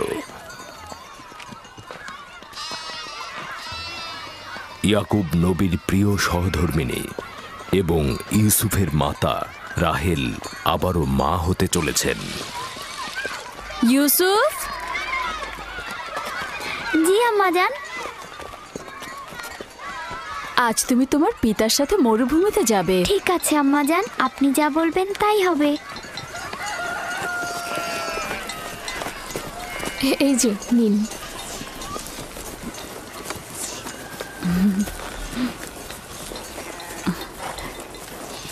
অনেকদিন পর আমরা একসাথে বের হলাম।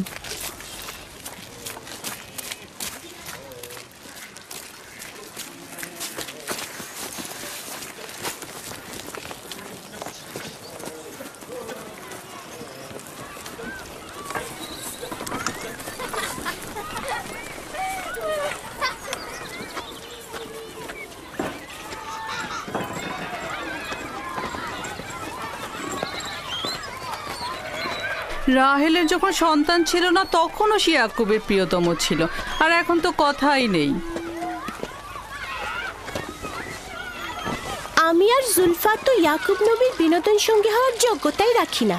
তোমার মা লিয়া তো পারে, তাকে নিয়ে যায় না কেন? সম্ভবত হাতে কাজ আছে, আর তিনি মরুভূমিতে বিনোদন করার মতন আগ্রহী নয়। সম্ভবত। আমাদের তো মনে হয় তোমার পিতা রাহেল ছাড়া কাউকে ভালোই বাসে না।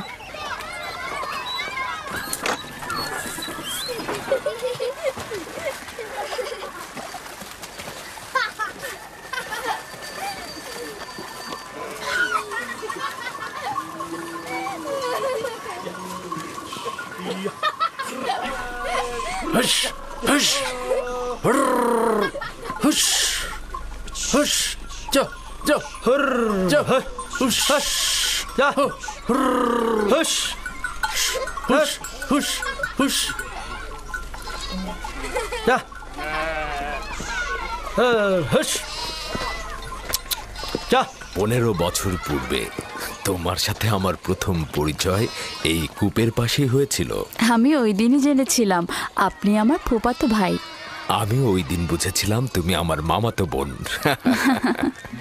সেই দিন থেকে এই ভালো লাগা শুরু। পিতা ইসহাক ও মাতা রোৎকা মনে হয় আমাকে তোমার কাছে হেদায়েতের জন্যই পাঠিয়েছিল। চলো চলো, বাচ্চারা সবাই এগিয়ে গেছে। হ্যাঁ হ্যাঁ চলুন।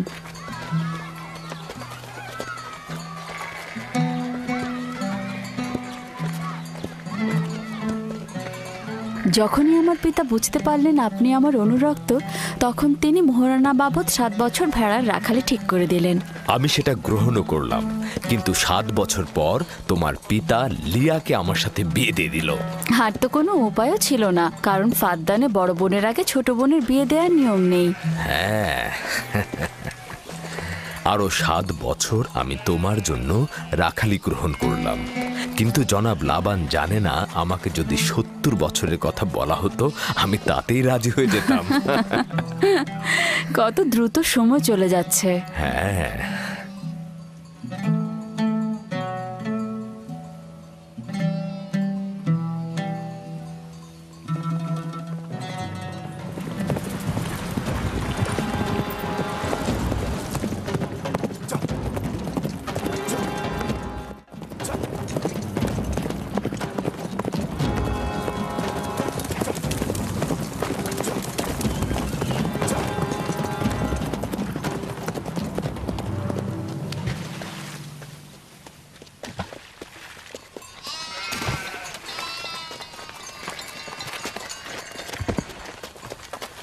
কেন জানি না আমার জন্মস্থান ক্যানানের কথা খুব মনে পড়ছে।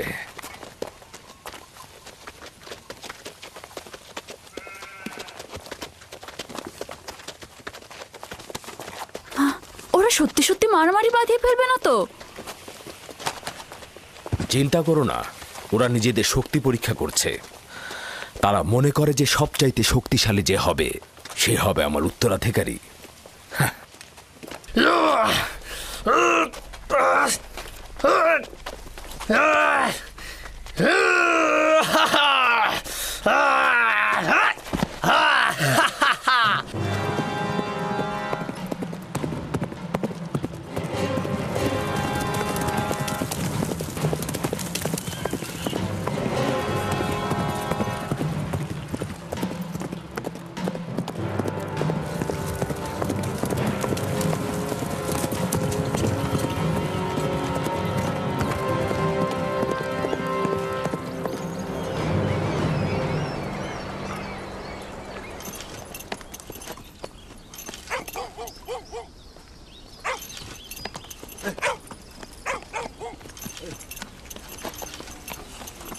সালাম, ইয়াকুব নবীকে চেনেন? পয়গম্বর ইসহাকের পুত্র সে। চিনব না কেন? তিনি এবং তার সন্তান তো ফাদ্দানের কল্যাণের প্রতীক। আচ্ছা, এখন তাকে কোথায় পাওয়া যাবে? তার মামা এখানকার গভর্নর, তার কাছে যাও।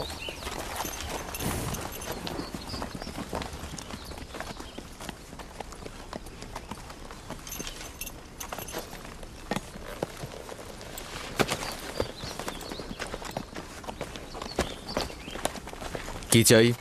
কানান থেকে বার্তা এনেছি, জনাব গভর্নরের সাথে কথা বলতে চাই।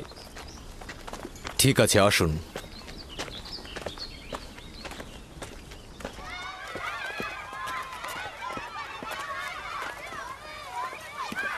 দিনে যা জি, এদিকে এসো তো আমার মা। তুমি ইউসুফকে নিয়ে একটু খেলো, আমি তোমার মাকে সাহায্য করি। ঠিক আছে।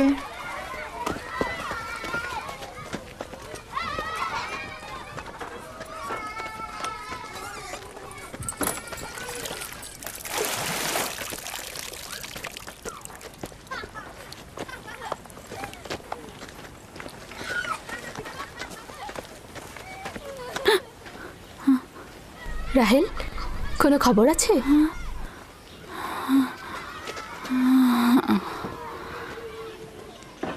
মোবারকবাদ।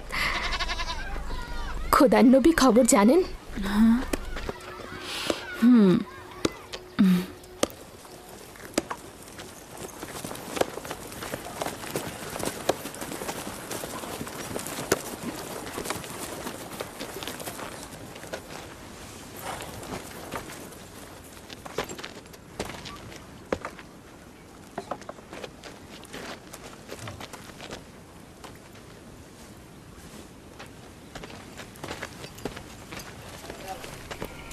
সালাম নানাজান। সালাম আব্বাজান, খোশামদেদ। সালাম, হঠাৎ করে আমাদের স্মরণ করলেন?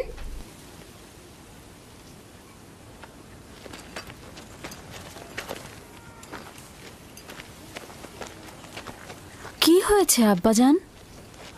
কোনো কিছু কি ঘটেছে আব্বাজান? ওই যে ওই লোকটাকে দেখছো, উনি কেনান থেকে এসেছেন। উনি কোনো ভালো খবর নিয়ে আসেননি। ইয়াকুব কোথায়?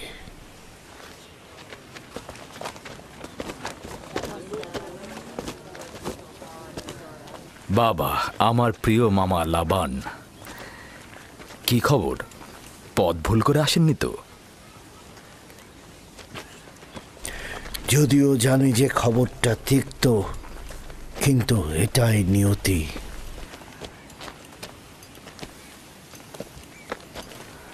আসলে কি হয়েছে? তোমার পিতা ইসাক নবী অনন্তের পথে যাত্রা করেছেন।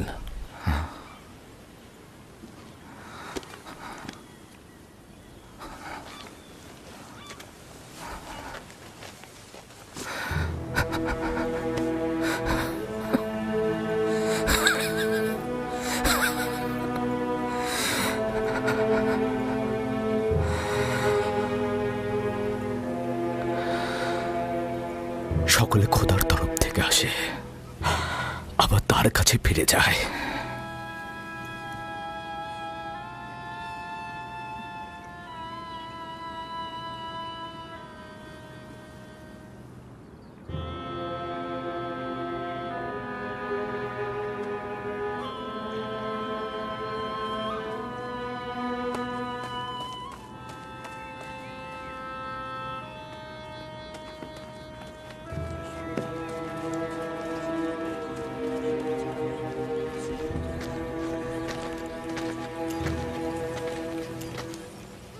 এখন কি সিদ্ধান্ত নিচ্ছ খোদার নবী? ইব্রাহিম নবীর পরে কানানের লোকজনের পয়গম্বরের দায়িত্ব আপনার উপরে পড়েছে, আর আপনার বোন ফাইকে বলেছে এই খবর আপনাকে পৌঁছে দিতে। তার মানে কি তুমি চলে যাবে? মৃত্যুর হাকিকাত অনিবার্য, যা সকলকে বরণ করতে হয়। কেউ পালিয়ে বাঁচতে পারে না, এমনকি আউলিয়া ও আম্বিয়া একরামগণ। আমি তোমাদের প্রতি কৃতজ্ঞ। আমি খোদা তাআলার কাছে সবর ও সহনশীল থাকার তৌফিক চাইছি। হে খোদার নবী, যদি আমরা কসম করি যে আপনার ফরমানের প্রতি আমরা অনুগত থাকব, তাহলে কি আপনি ফাদ্দানে অবস্থান করবেন? আমি ফাদ্দানের জনগণকে ভালোবাসি। তোমাদের ত্যাগ করা আমার পক্ষে কষ্টকর। এটা আমার ইচ্ছা নয়। আমি আমার নিজের ইচ্ছাতে যাচ্ছি না যে আমি নিজের ইচ্ছাতে থাকব।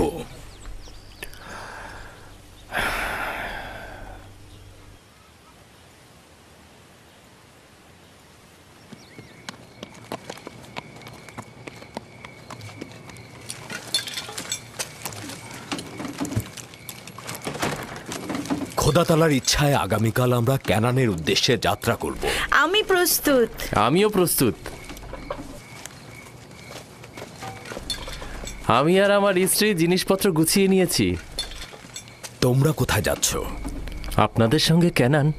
আমরা জীবনেও খোদার নবীকে হাতছাড়া করতে পারবো না। আমাদের সঙ্গে তোমরা যেতে পারবে না। তোমরা ফাদ্দানে অবস্থান করো, সেটাই ভালো হবে। আমার এই ঘর বাড়ি সব থাকছে, তোমরা সেখানেই থাকবে।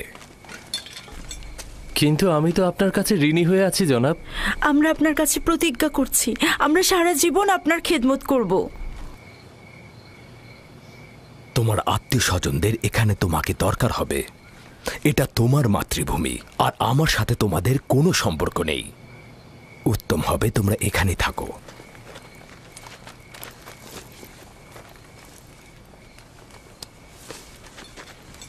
খোদা তাআলাকে অসংখ্য কৃতজ্ঞতা জ্ঞাপন করছি যে আমাদেরকে হেদায়েতের নূর দিয়েছেন। আমি তোমাদের হাসি, আনন্দ, দুঃখ, বেদনার বছরের পর বছর শরিক ছিলাম। তোমরা একদা নির্জীব পাথরের পূজারী ছিলে। খোদা তাআলা একত্ববাদের নূর তোমাদের কলবে ঢেলে দিয়েছেন। তোমরা সেই সকল নির্জীব পাথরগুলোকে দূরে নিক্ষেপ করেছ আর একাত্মবাদী খোদার দিকে ধাবিত হয়েছ। ঈমানের মর্যাদা ও ইলাহির দাওয়াতের মর্ম বুঝবে। এমন যেন না হয় কুফুরি আর জাহিলিপনাকে ঈমানের জায়গায় স্থান দিয়েছ, ইয়াকুব থাকুক আর না থাকুক। তোমাদের চিন্তাধারা আর কার্যকলাপের মধ্যে সব সময় এক খোদায় বিশ্বাস অটুট রাখবে। খোদা তোমাদের সহায় হোক।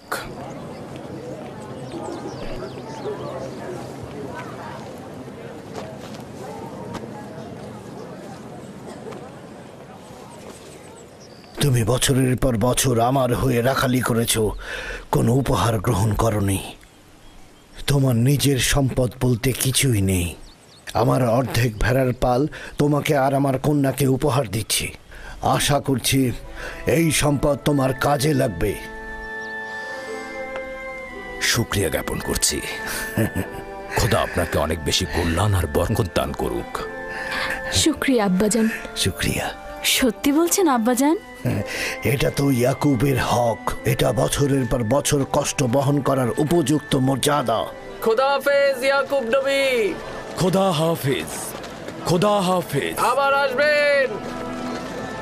খোদা তোমাদের কল্যাণ করুক। খোদা তোমাদের সহায় হোক। খোদা তোমাদের রক্ষা করবে। আমাদের দেখতে আসবেন। ভালো থাকবেন ইয়াকুব নবী, আবার আসবেন।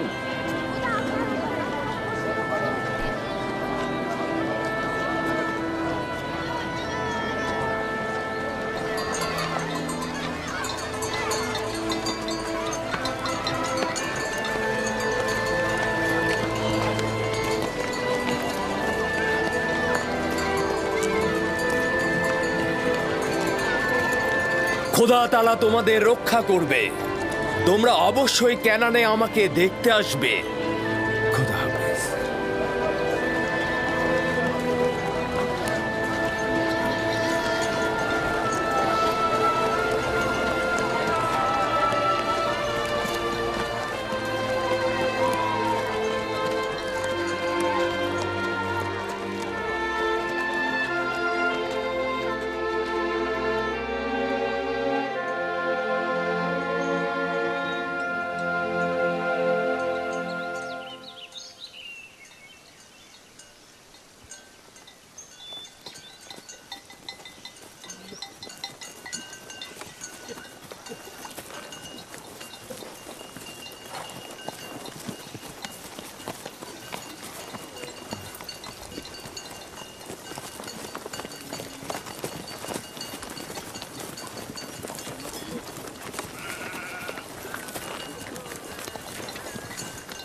খালামণি, বেলহে আর জুলফা আমার আম্মাজানের প্রতি ঈর্ষান্বিত কেন?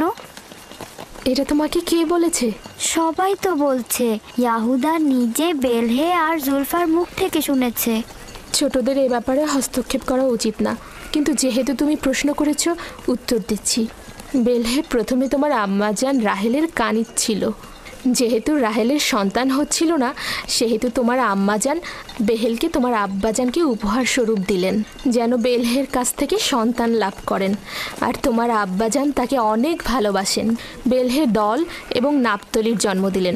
এতে সে তোমার আব্বা আম্মার কাছে অনেক সম্মানের পাত্র হলেন। এখন তুমি দুনিয়াতে আসার পর থেকে সে মনে করছে তার জায়গাটা নষ্ট হয়ে গেছে। খালামণি, জুলফা কি আপনার কানিজ ছিল?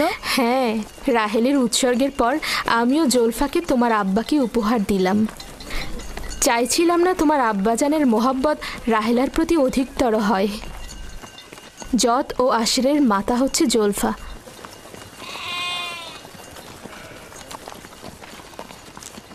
লাবি, শামুন, কেন শামুক গতিতে চলছো? ভেড়াগুলো সব ছড়িয়ে ছিটিয়ে গেছে, একত্রিত করো।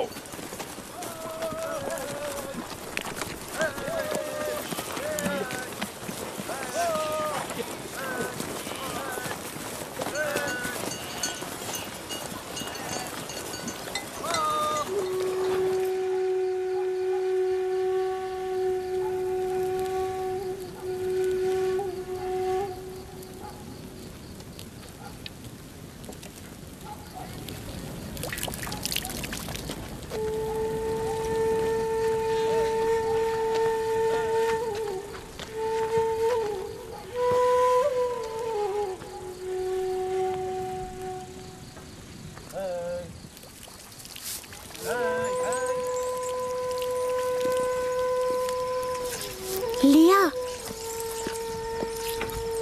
তুমি দেখেছো ইয়াকুব রাহেলের স্থানটা সবার উপরে দিয়েছে?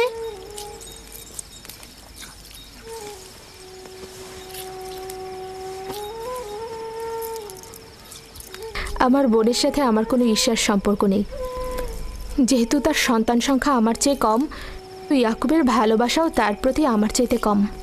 তাহলে কেন ঈর্ষার কথা আসছে?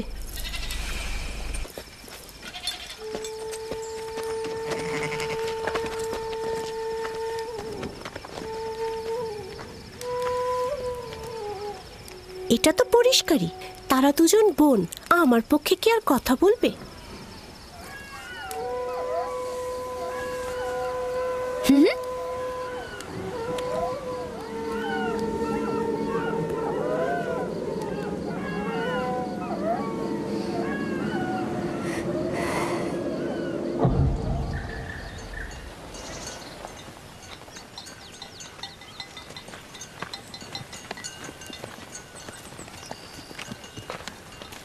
মনে হচ্ছে আমরা একটু বেশিই ঘুরে যাচ্ছি।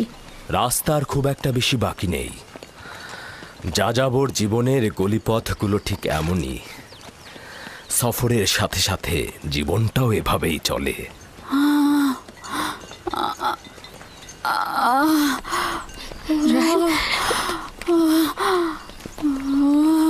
কেমন আর কত দূরে? আরো তো প্রায় 9 মাইল। আর একটু ধৈর্য ধরো। আমি আর পারছি না। লিয়া, লিয়া। ইয়াহুদা, লাবি, শামুন, এখানে তাঁবু ফেলো। আমরা এখানে অবস্থান করব। ক্যানান কি এখান থেকে অনেক দূরে? গিলা, দ্রুত ক্যানন যাও। আমার বোন সহ একজন ধাত্রী নিয়ে এসো। দ্রুত যাও। জি জনাব। চিন্তা করবেন না, আমি দ্রুতই ফিরবো।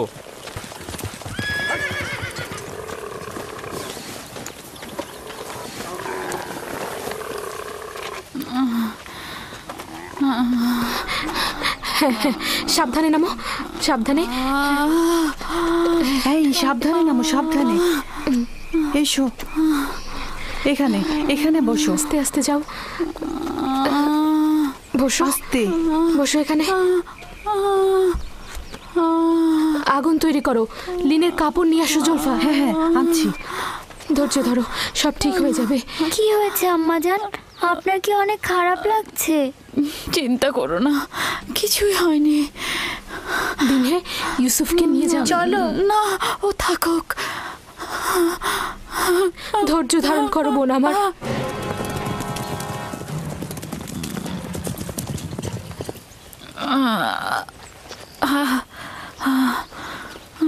আম্মাজান, আম্মাজান কি হয়েছে?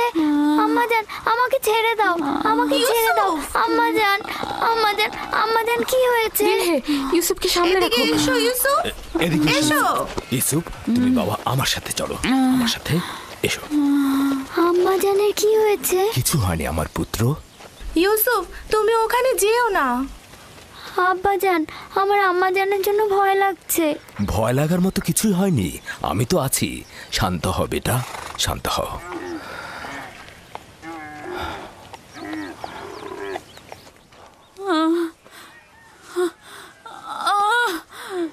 খোদা তাআলা তাকে রক্ষা করুক। তার পূর্বের বেদনা অনেক কষ্টদায়ক ছিল। আহারে, কি অবস্থা! ইয়াকুবকে বলো দোয়া করতে।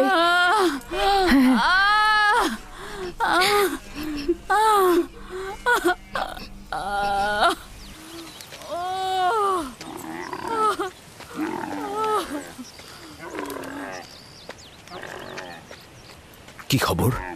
রাহেলের অবস্থা কেমন? এখনো কোনো খবর নেই। লিয়া বলেছে আপনাকে তার জন্য দোয়া করতে। তার অবস্থা একেবারেই অনুকূলে নয়। আমাদের আরো কিছুক্ষণ সবুর করতে হবে। ধাত্রী পথে আছে, যাও তার দিকে লক্ষ্য রাখো। আব্বাজান, আম্মাজান কি আমাদের ছেড়ে চলে যাচ্ছে? তোমাকে কে বলেছে এগুলো? তোমার আম্মাজান তোমার জন্য ভাই নিয়ে আসবে। কিন্তু আমার ভয় লাগছে। ভয় পেও না আমার পুত্র। দিনহে জি আব্বাজান। ইউসুফকে নিয়ে খেলা করো। এসো ইউসুফ।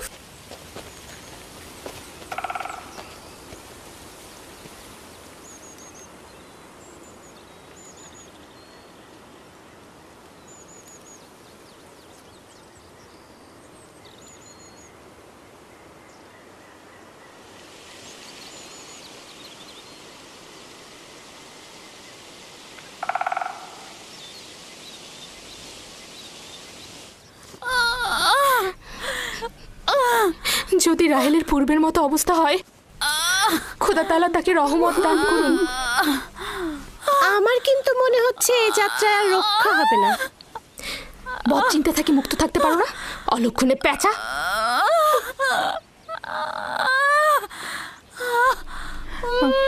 রাহেল, একটু ধৈর্য ধরো রাহেল, একটু সবুর করো। ধাত্রী পথে আছে, কেন তো বেশি দূরে নয়।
আম্মাজান, আম্মাজান, আম্মাজান, আম্মাজান, আম্মাজান, আম্মাজান, আম্মাজান, আম্মাজান, আম্মাজান, আম্মাজান,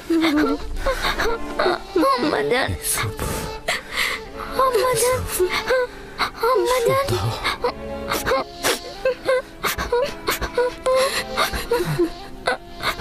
আম্মাজান, আম্মাজান, আম্মাজান, আম্মাজান, আমার সন্তানকে দেখে রাখবেন, আমার ইউসুফকে দেখে রাখবেন।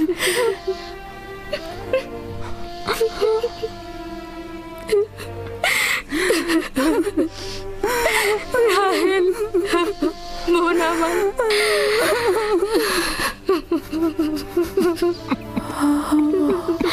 ওদেরকে কখনো অবহেলা করবেন না। মায়ের অভাব যেন ওরা বুঝতে না পারে, কথা দিন। আম্মাজান,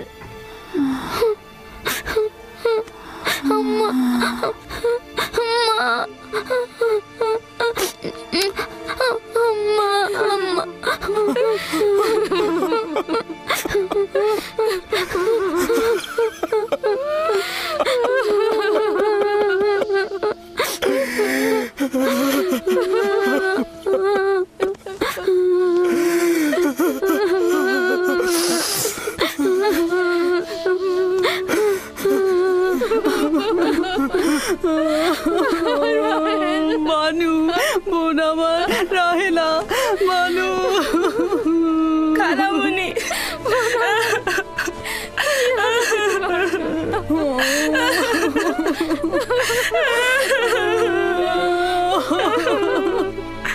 রাহেল।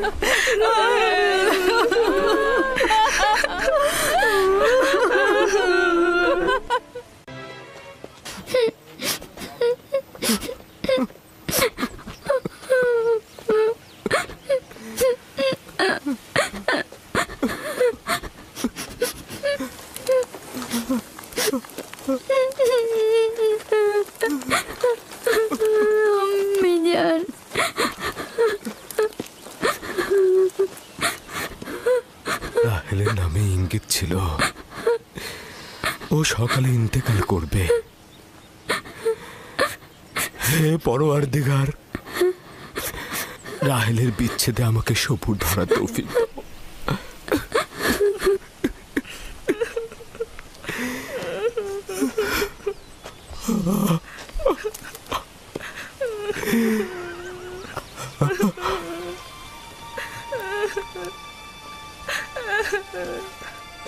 আব্বাজান, কেনানিগণ এসেছেন। তাতে কি ফায়দা?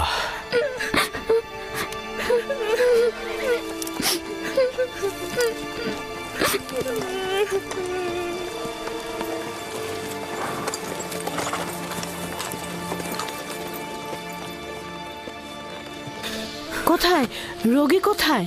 তাঁবুর ভেতরে। তাড়াতাড়ি যাও, তাড়াতাড়ি। হ্যাঁ হ্যাঁ। সালাম হে খোদার নবী। সালাম আমার বোন। অনেক দেরি করে ফেলেছ বোন, রাহেল আর নেই। সে রাহেল ছিল।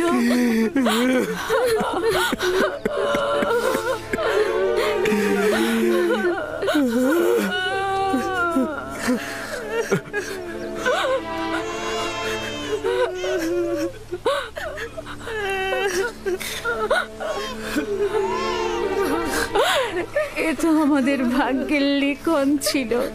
এ ধরনের সমস্যা বলি আমাদের অপরিচিত নয়। আমরা এই বিপদেও খোদা তাআলার কাছে সাহায্য চাইব।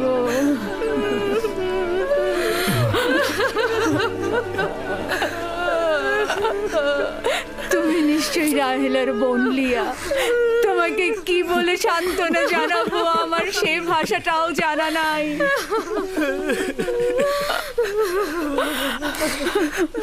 দেখো আমার সন্তান, তুমি যেখানে এসেছো সেটা একটা মুসাফির খানা। এখানে কেউ আসে, আবার কেউ চলে যায়। খোশামদের পুত্র, তোমার আগমন মোবারক হোক। ওর আগমন মোবারকময় নয়, মোবারকময় নয়। তাকে বেনুনি ডাকবে। দুর্ভাগ্যময় সন্তান, আমার বোনের মৃত্যুর কারণ। চুপ করো লিয়া, চুপ করো। জন্ম মৃত্যু সব খোদার হাতে। এই শিশুর তো কোনো দোষ নেই। তোমরা দেখে নিও, সে এমন সন্তান হবে তার উপর সকল দায়িত্ব অর্পিত হবে। সে পিতার সকল কাজ দেখে রাখবে। বাবু সোনা, তোমার নাম কি? আমার নাম ইউসুফ। ওরে আমার লক্ষ্মী সোনা, আমার কাছে এসো। তুমি রাহেলের স্মৃতি, তুমি আমার কাছে এসো।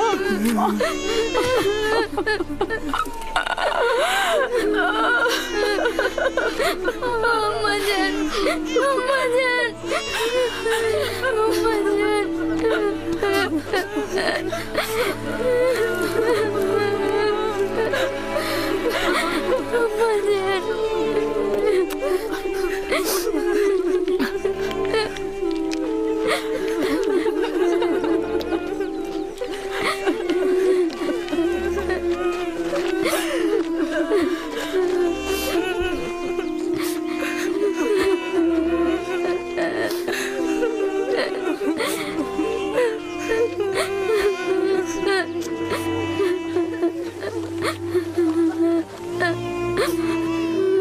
পরওয়ারদিগার,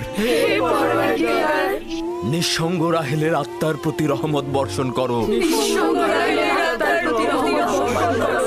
আমিন।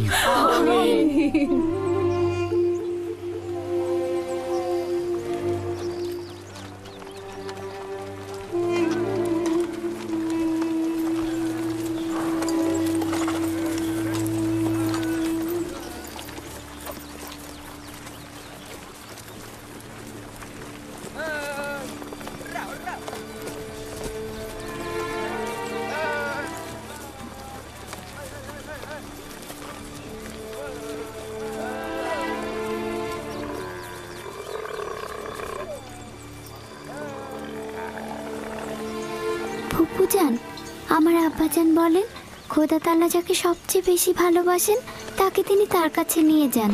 ও, তুমি জানো খোদা তাআলা তোমার আম্মাকে তার কাছে নিয়ে গেছেন? আমি জানি খোদা তাআলা তাকে বেহেশতে নিয়ে গেছেন, কিন্তু আমি তো তার বিচ্ছেদ সহ্য করতে পারছি না। শান্ত হও বাবা, এই দুরবস্থায় খোদা তাআলা তোমাদের সাহায্য করবেন। খোদা মেহেরবান। হায় কে ফুপু, বেহেশত কি এখানকার থেকে উত্তম? হ্যাঁ বাবা, উত্তম। তুমি তো তোমার বয়সের চাইতেও বেশি বুদ্ধিমান। খোদা তাআলা তোমার সহায় হবেন। এই এত ছোট বয়সে কোনো বাচ্চা এত বোঝে না। তুমি নিশ্চয়ই মহৎ ব্যক্তি হবে। আমি ইউসুফের সুন্দর ও নিষ্পাপ চেহারায় এবং তার সুন্দর বচনভঙ্গিতে একজন মহৎ ব্যক্তির নিশানা দেখতে পাচ্ছি। সে তার সমবয়সীদের চাইতেও অনেক বেশি বুদ্ধি সম্পন্ন।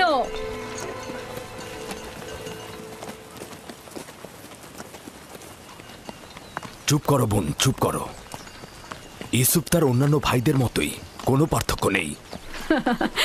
ইউসুফের চেহারা এবং বুদ্ধিমত্তা দেখে আমি মুগ্ধ।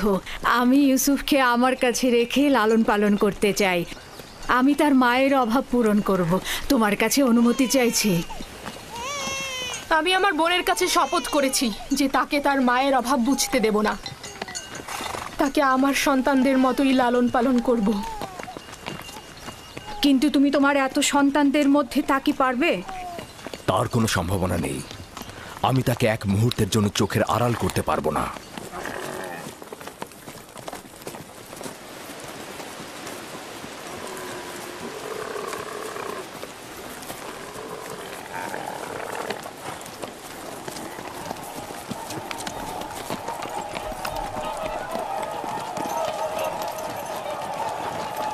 অবশেষে পৌঁছালাম। এটাই সেই শহর যেখানে আমার জীবনের শেষ দিন পর্যন্ত থাকতে হবে।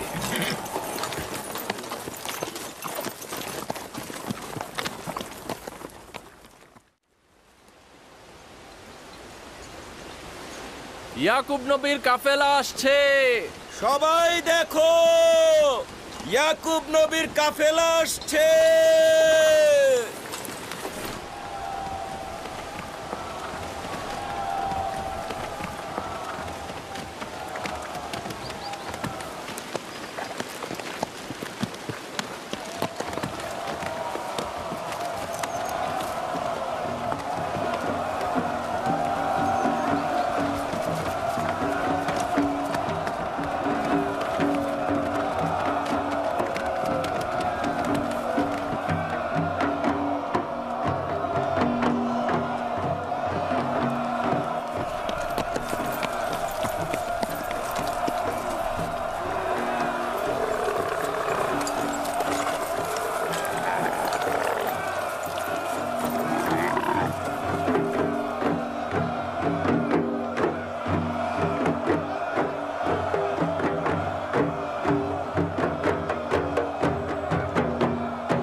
খোশ আমদেদ।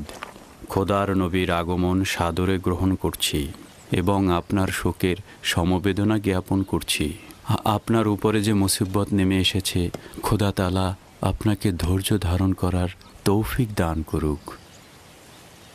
জীবন ও মৃত্যু তো খোদার হাতে, আমরা তার প্রতি অনুগত থাকব।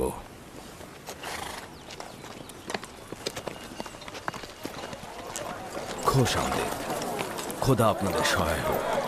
খোশ আমদেদ, খোশ আমদেদ, খোশ আমদেদ।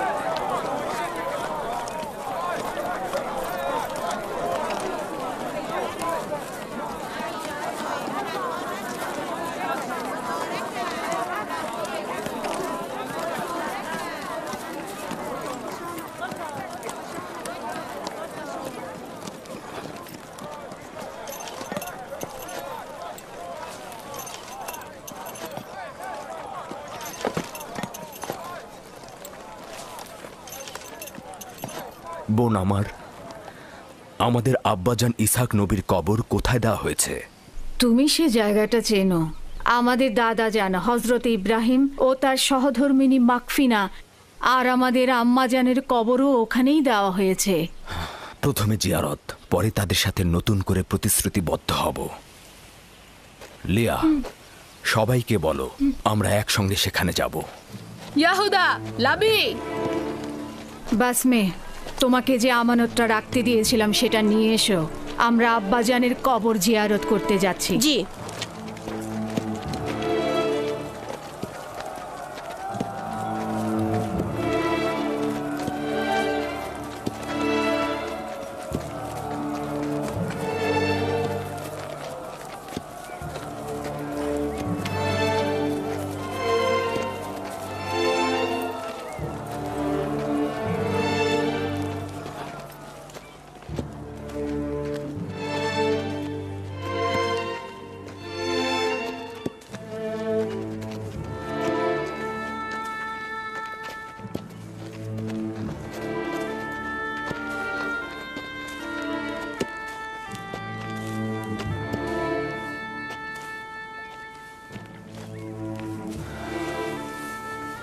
ইব্রাহিম পয়গম্বর, আপনার উপর দরুদ বর্ষিত হোক।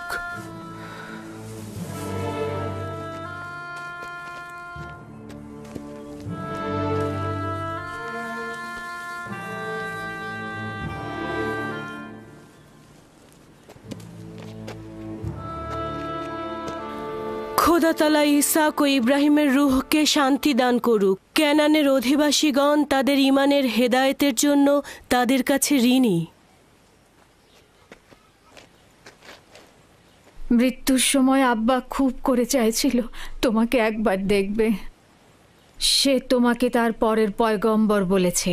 তোমাকে তার ওসিয়তনামায় আব্রিয়ানদের পরবর্তী পথ প্রদর্শক হিসেবে প্রতিশ্রুতি দিয়েছে। তার বিদেহী আত্মার মাগফিরাত কামনা করছি এবং সাহস সঞ্চার করছি। হে খোদা, আপনি আমাদেরকে এই কঠিন ধাপ পার হতে সাহায্য করুন।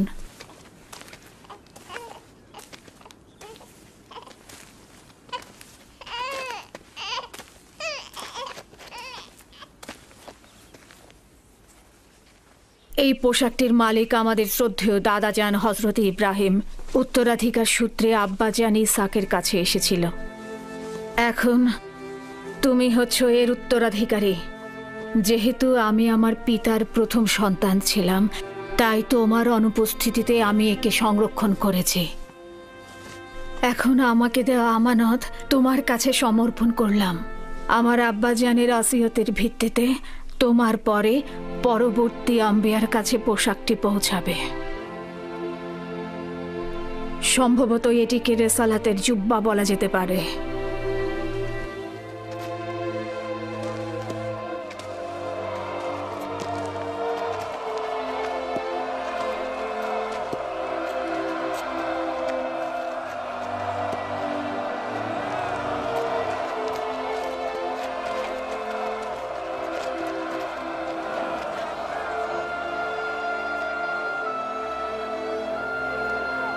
আমিও কেনানের অধিবাসীগণ তোমার কাছে বাইয়াত গ্রহণ করছি আর তোমার রেসালাতকে স্বীকৃতি দিচ্ছি।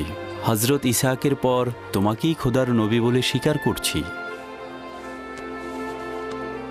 মোবারক হোক, মোবারক হোক, মোবারক হোক।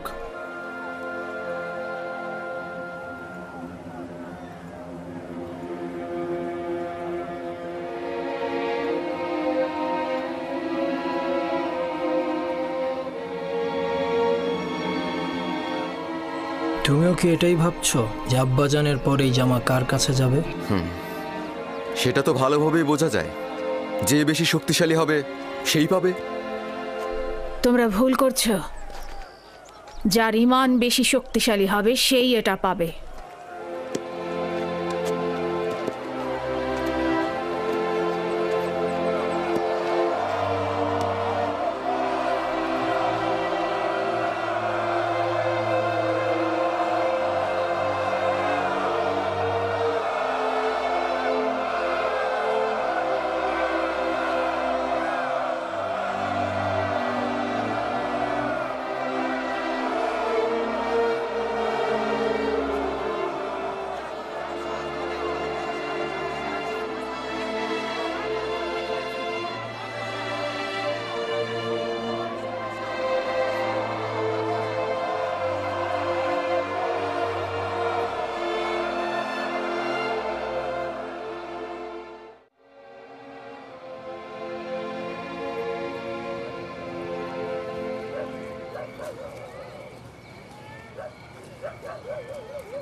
আম্মাজান, আমার ক্ষুধা লেগেছে। আমাদের খাবার দেবেন না আম্মাজান? কি হলো, খাবার দাও। একটু ধৈর্য ধরো, এমন কিছুই হয়নি।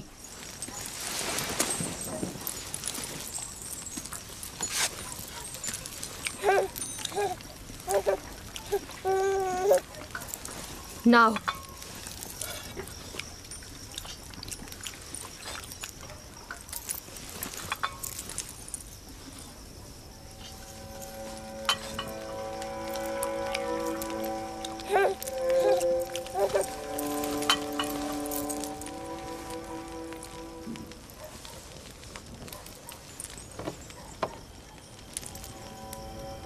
কি হয়েছে তোমাদের? খাচ্ছ না কেন? আমার বেলায় এত অল্প আর ইউসুফকে এত বেশি। কথা কম বলো, চুপ করে খাও। আহা থামুলিয়া, এগুলো কি করছো? নিজের উপর নিয়ন্ত্রণ আনো। বেনিয়ামিনকে আমি দেখাশোনা করছি, তুমি বাচ্চাদের খাবার দাও। এতগুলো বাচ্চার দেখাশোনা করা আসলেই মুশকিল। লিয়া, আমি জানি তোমার হক রয়েছে। তোমার 7 ছেলে 1 মেয়ে, সাথে আবার রাহেলের ছেলেও যোগ হয়েছে। আমার চাওয়াটা আবারও মনে করিয়ে দিচ্ছি। সব সময় আশা ছিল আমার একটি সন্তান থাকবে, কিন্তু সে আশা কখনো পূরণ হলো না। আমার বয়সের আর অল্প সময় বাকি আছে। আমার ইচ্ছাটা পূরণ করো। রাহেলের এই ছেলেটাকে আমার কাছে দাও। নিশ্চিত থাকো যে আমি একে চোখের মনি করে রাখবো। দেখছই তো লিয়া কতটা কষ্ট করছে। তোমরা কিছুটা হলেও ইউসুফ আর তার ভাইয়ের কথা চিন্তা করো। আমি তার দূরে থাকাটা কিভাবে মেনে নেব? আমি ওকে দূরে কোথাও নিয়ে যাব না। তোমাকে কথা দিচ্ছি, ওকে তোমার সাথে প্রতিদিন দেখা করাবো। যদি কোনো রকম প্রতারণা করি, মিথ্যা বলি, আমাকে তোমরা ক্ষমা করো না। জীবনের শেষ বিন্দু দিয়ে, ভালোবাসা দিয়ে ওকে আগলে রাখবো, মানুষের মতো মানুষ করব। বিশ্বাস করো, রাহেলের আত্মা যেমন শান্তি পাবে আর তোমরাও স্বস্তিতে থাকবে। কিন্তু ফায়েক, আমার সাথে আমার বোনের প্রতিজ্ঞার কি হবে? আমি আমার বোনকে কথা দিয়েছিলাম ইউসুফকে তার মায়ের অভাব কখনোই বুঝতে দিব না। ফায়েকে তোমার সেই অঙ্গীকার বাস্তবায়ন করবে। নিঃসন্দেহে সে ইউসুফকে অনেক বেশি ভালোবাসবে। দেখুন, আমার সন্তানদের প্রতি খেয়াল রাখতে গিয়ে ইউসুফের প্রতি কখনোই অবজ্ঞা হবে না। ব্যাপারটা ঠিক বিপরীত। আমার ধারণা তুমি অন্যান্য সন্তানদের প্রতি গাফেল হচ্ছ, ইউসুফকে বেশি ভালোবাসছ। ইউসুফ পুত্র আমার, এদিকে এসো।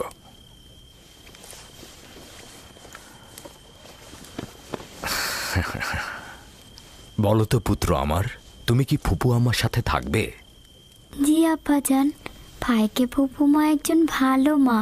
না সোনা, আমি তোমার প্রিয় মাতার মতো নই, তবে চেষ্টা করব তার মতো হতে। তার ঘ্রাণ কিছুটা হলেও তুমি পাবে।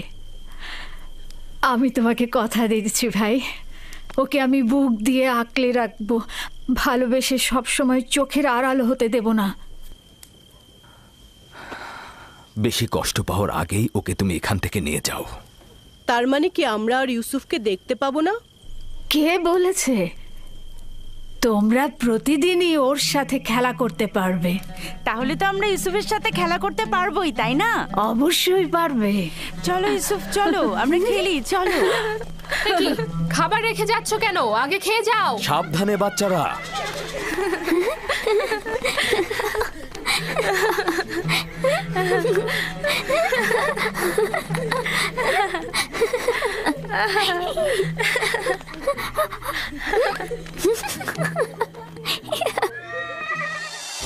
এই কোমর বন্ধনীটি তোমার দাদা জান ইসাক নবীর। তার অনেক আশা ছিল যে নবুয়ত প্রাপ্তি হবে সেই এই কোমর বন্ধনীটি ব্যবহার করবে। আমি তোমাকে এটা পরিয়ে দিচ্ছি। তোমাদের একটা কথা বলি, পরশ্রী কাতরতা, যার দরুন নিয়ামত ও আর্থিক উন্নয়ন ক্ষতিগ্রস্ত হয়, এতে করে ধ্বংস নেমে আসে।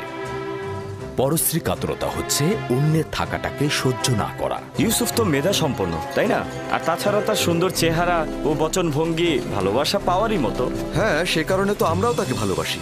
কিন্তু আব্বাজান তাকে এত বেশি আহ্লাদ দিয়েছে যে সে নিজেকে এখন সবার চাইতে বড় মনে করছে। ইউসুফকে খুঁজে পাওয়া যাচ্ছে না। খুঁজে পাওয়া যাচ্ছে না? কেন খুঁজে পাওয়া যাবে না? তোমরা একসাথে খেলো নি? হ্যাঁ, ও তো লুকিয়েছিল। কুয়ায় পড়ে যায়নি তো? কুয়ায় পড়ে যায়নি।